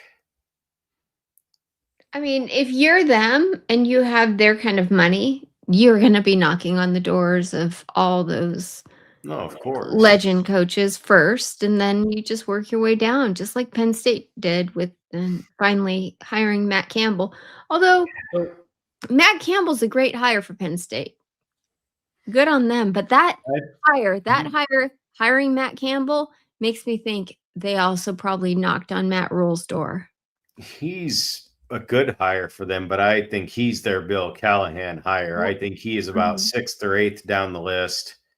Keene said it too. Sipple Damas knew it was coming. Shout out to Sipple Damas because Steve Sipple has a lot of things. Sometimes he props up and he's like, I knew it was coming. He was talking about stuff with Butler. Oh, I saw this weeks ago, months ago, but it's like, I don't know. So Hindsight's 2020 and we can all prescribe things, but yeah, I don't know. With Penn State, I don't think in any universe that they decided, you know what, we're going to get Matt fucking Campbell. Right. His record versus top 25 is literally one win better and one loss better than Franklin's. That's like when Nebraska wanted to get Houston Nutt because they could beat Texas back in the old Big 12 days. You're right. You're right. It's very not confusing. going to move the mercury. It's almost like, okay, we have to hire somebody. This is the best for what we can come up with. I'm not saying he sucks. He's No, fine. he's a good coach. He's a good coach. Sure as It's shit so they want more to recently than Nebraska. you know. Yeah. So there may be people watching this. I doubt it. It's possible, but there may be some people watching who don't know exactly what happened to Sharon Moore. So this was, I think, just earlier today. Updated information. This is a screenshot I grabbed from Twitter at the real Rob Reinhart. Sources provided with me with, this is all quote him, not me. I'm a nobody. Sources have provided me with graphic details leading up to the arrest of former Michigan head coach Sharon Moore. During an argument with his wife, Moore threatened to kill himself. He then drove to and broke into the home of his assistant, where he held a knife to his own throat and threatened to kill both himself and the staffer. He was then intercepted at a local church after his wife provided his phone's location to the authorities. He's now in protective custody. Just a tragic chain of events. That is, obviously outdated information because that was yesterday, if not this morning. It was this morning. And none of it was like substantiated. None of it was like put out as, from Michigan or even from the police. No, I mean, but the Metro Detroit News reported similar. Yeah, it's no. That's, actually, it's good that they nipped it. They stopped it. That could have been a hell of a lot worse. Right. Speaking of being worse, Worships Water says the Moore situation is bad, but it is a bigger scandal if Michigan knew and sat on it until after signing day. Can I say something here? Nope. Yes. Oh, sorry. Fred. You Fred, you forget on Thursday nights, Minnie runs the show. And we have to agree on whatever she says. Similar things have happened in Lincoln, Nebraska. And either one, we don't ever hear about it again, or two, it just quietly goes away. To me, this is the beauty of Lincoln, Nebraska. Nothing bad ever really happens there. And if it does, it gets covered up really fast. I don't know that any coach did what Sharon Moore did. Are you kidding? Allegedly, Mickey Josephs did something very similar. Not the odyssey that Sharon Moore went on. Fred, now you have no idea. There was allegedly there was some life-threatening instances as well. Potentially, I don't know. I thought I followed that pretty close. Maybe I didn't. But the Michigan thing seems a lot more real, and I'm glad they nipped it in the bud. Yeah, I don't know. Tough deal. Yeah, it's ladies under the chat. And no, I haven't forgotten about Lawrence Phillips. I'm just saying, or what Tom Osborne did for certain players. This is what I'm saying. Everything gets covered up very quickly in Lincoln. You mean allegedly? Allegedly. But otherwise, nowadays there's a lot more access. And then another thing that I had seen. But Lincoln is removed from all that. And not only that, Okay. Every This- college town is removed. Penn no. State's got I things at promise State you. College that are like, If something were to happen in Tempe, Arizona, it would make headlines. There's no way to cover it.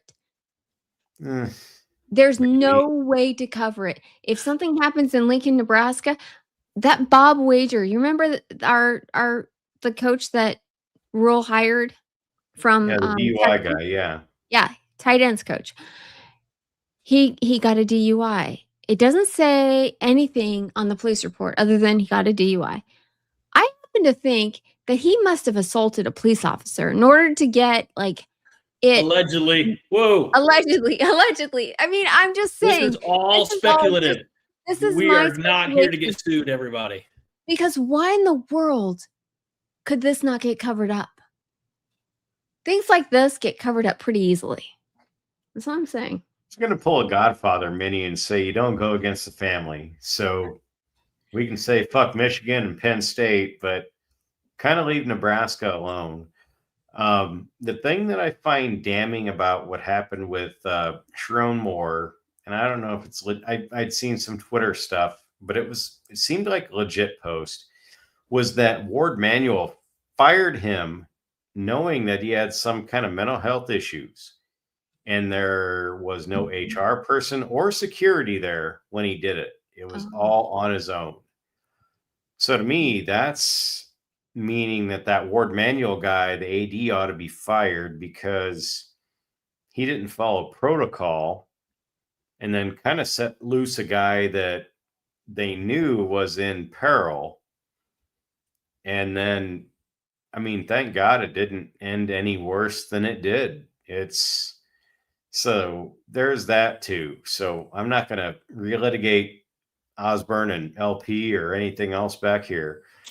But speaking about them up there in Michigan, it seems like a lot of dominoes have fallen. It's ugly up there.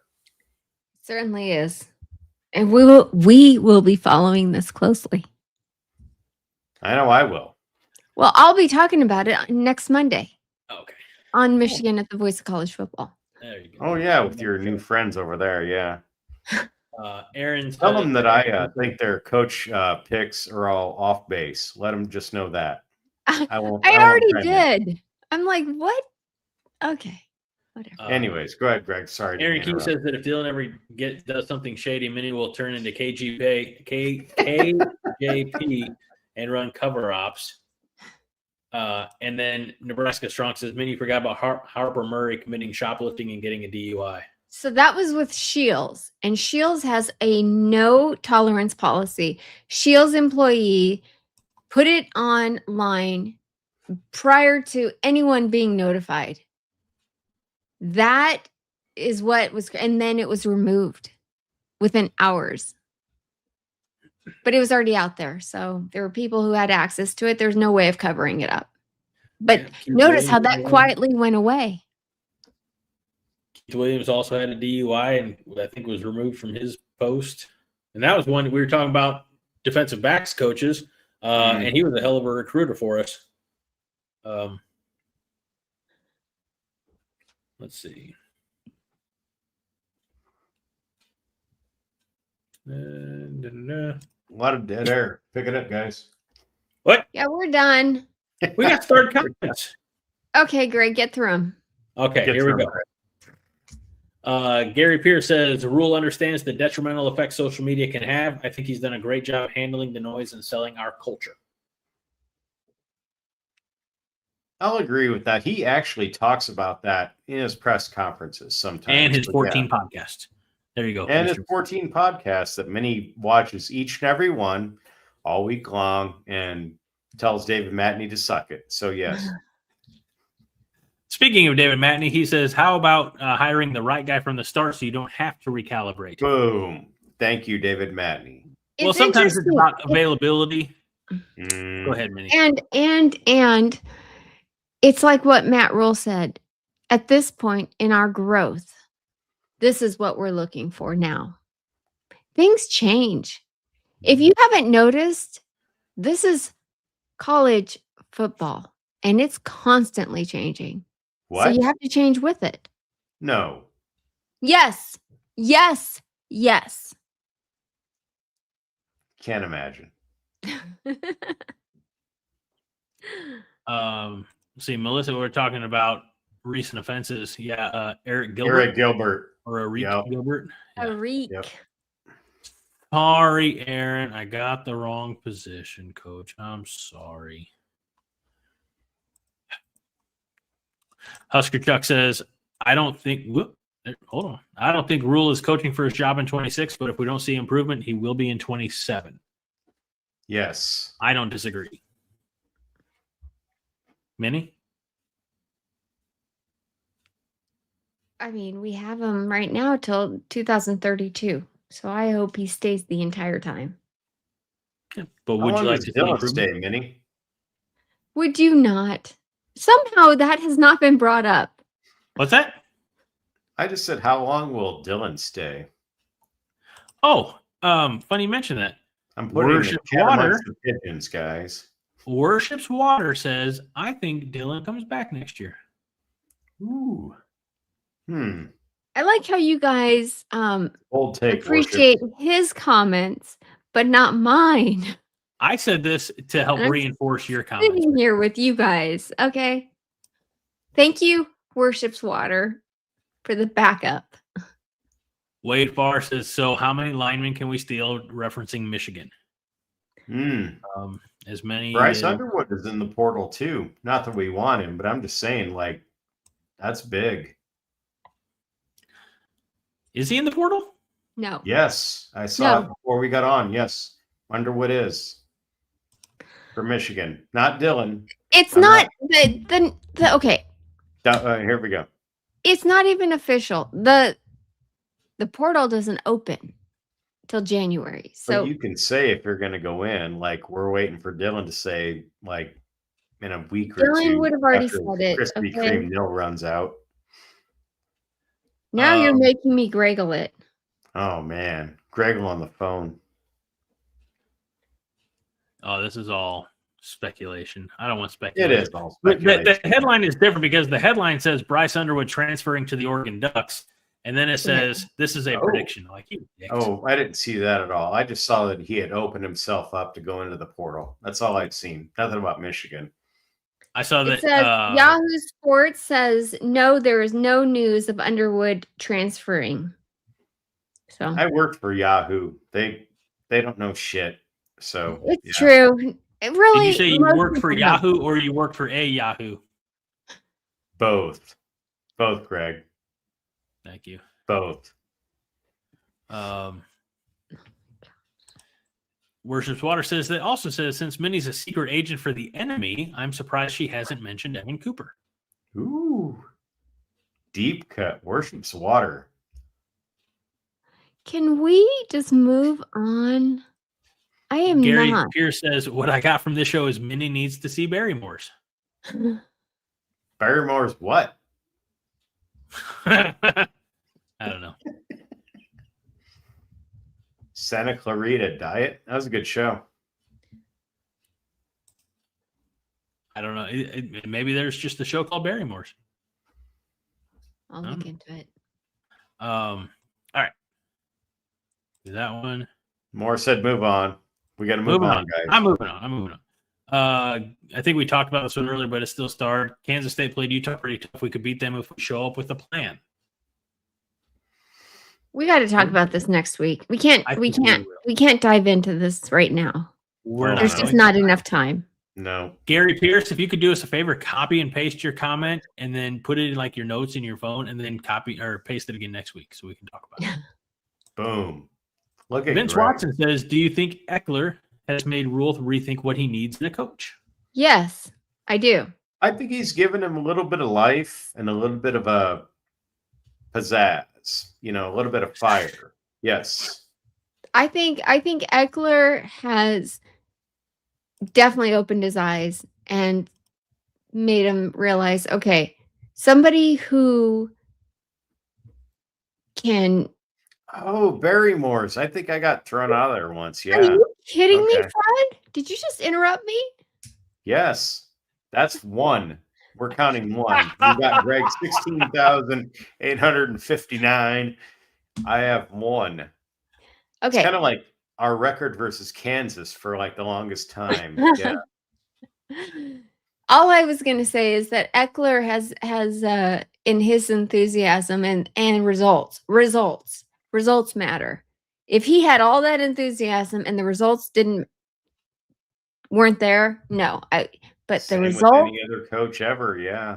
the results also with has that a- kind of enthusiasm make a big difference. And a childlike wonder like Minnie has. Would you stop it? Here's an interesting one for you. I'm not sure I'm on board with it. Rostovsky asked this question at 9:34, so almost 2 hours ago. Or actually, not a question, this is a statement. Motion to change the name of the chat to Jeepers Creepers. Ooh. I say no. I still say Wrecking Crew, or I'm sorry, Eking Crew, but that's just me. Yeah, I can't do that. I can't do Jeepers Creepers because every time I hear that, I think of that song. Where'd you get those peepers? Yeah. It's kind of the not. idea. We could break out in the song every time we do. I'm sure that the Oh music my God, is the graphic you guys could make. No, And then the blue chew could fly into a creeper. It would be like, yeah, that'd be we're amazing. not doing it. We're the not music's doing got it. to be in the public domain, wouldn't you think, Brad? Yeah.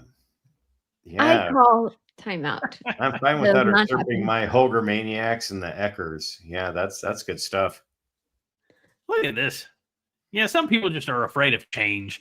Oh, I'd man. like to go back That's to the the one chat. time we disagree. We You cannot. know that Greg will No. be like uttering that as he's falling asleep tonight. The chatter. I liked it. Yeah, maybe. All right, our last starred comment comes from our very own Wade Farr. John did write a book that says he was dead or is dead. And it's a great opportunity for me to tell you Come that he wrote a on. book that says been dead, never been to Europe. And it is his recovery from the Widowmaker heart attack and the brain injury that came with it. And he wrote 2 more books. You can get all of them on Amazon, and you can check out all the articles that Coordination writes up on coordination.com. And, just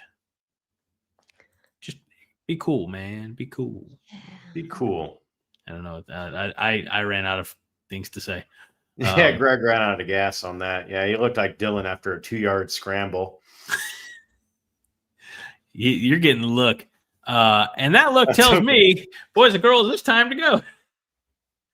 When Minnie gives Fred the death stare, that's our cue to leave. So, Fred, thank you for jumping on and hanging out with us tonight. Thanks for having me. Thanks for asking for me, Chad. I was downstairs drinking, and I had to run up a whole flight of stairs and turn on a computer and put on a mic and put on pants. A lot of duress. I'm not gonna lie. This is great. This fun as hell. I love hanging out with you guys. I didn't want to interrupt. I was hoping you guys just do your thing and I'd be a dick and chat like normal, but you were a dick and just joined. So what's the difference? Minnie said dick. Greg, click it. Clip it. My God, that was the best. I'm gonna rewind this as soon as I go downstairs and watch it again. Minnie said dick. Damn. The time code you're going to want is the 2 hour and 9 minute mark. So I'm looking at my phone. I got it. 2:09. All right. Well, thank you, Fred, for hanging out with us. You made the show better because I didn't hear any complaints about my camera being glitchy in the time that you've been with us. So thanks, man. So definitely for appreciate Fred, it, I really did. For Minnie Hunt, the remarkable other host of this show. I can't say co-host. I get in trouble. I'm the other host, Greg Mahoshko. This is the 5 Heart Podcast. We remind you each and every week that 5 Heart is all the heart you need. Minnie? And go Big Red. Frederick? Fuck, I don't know. See you guys.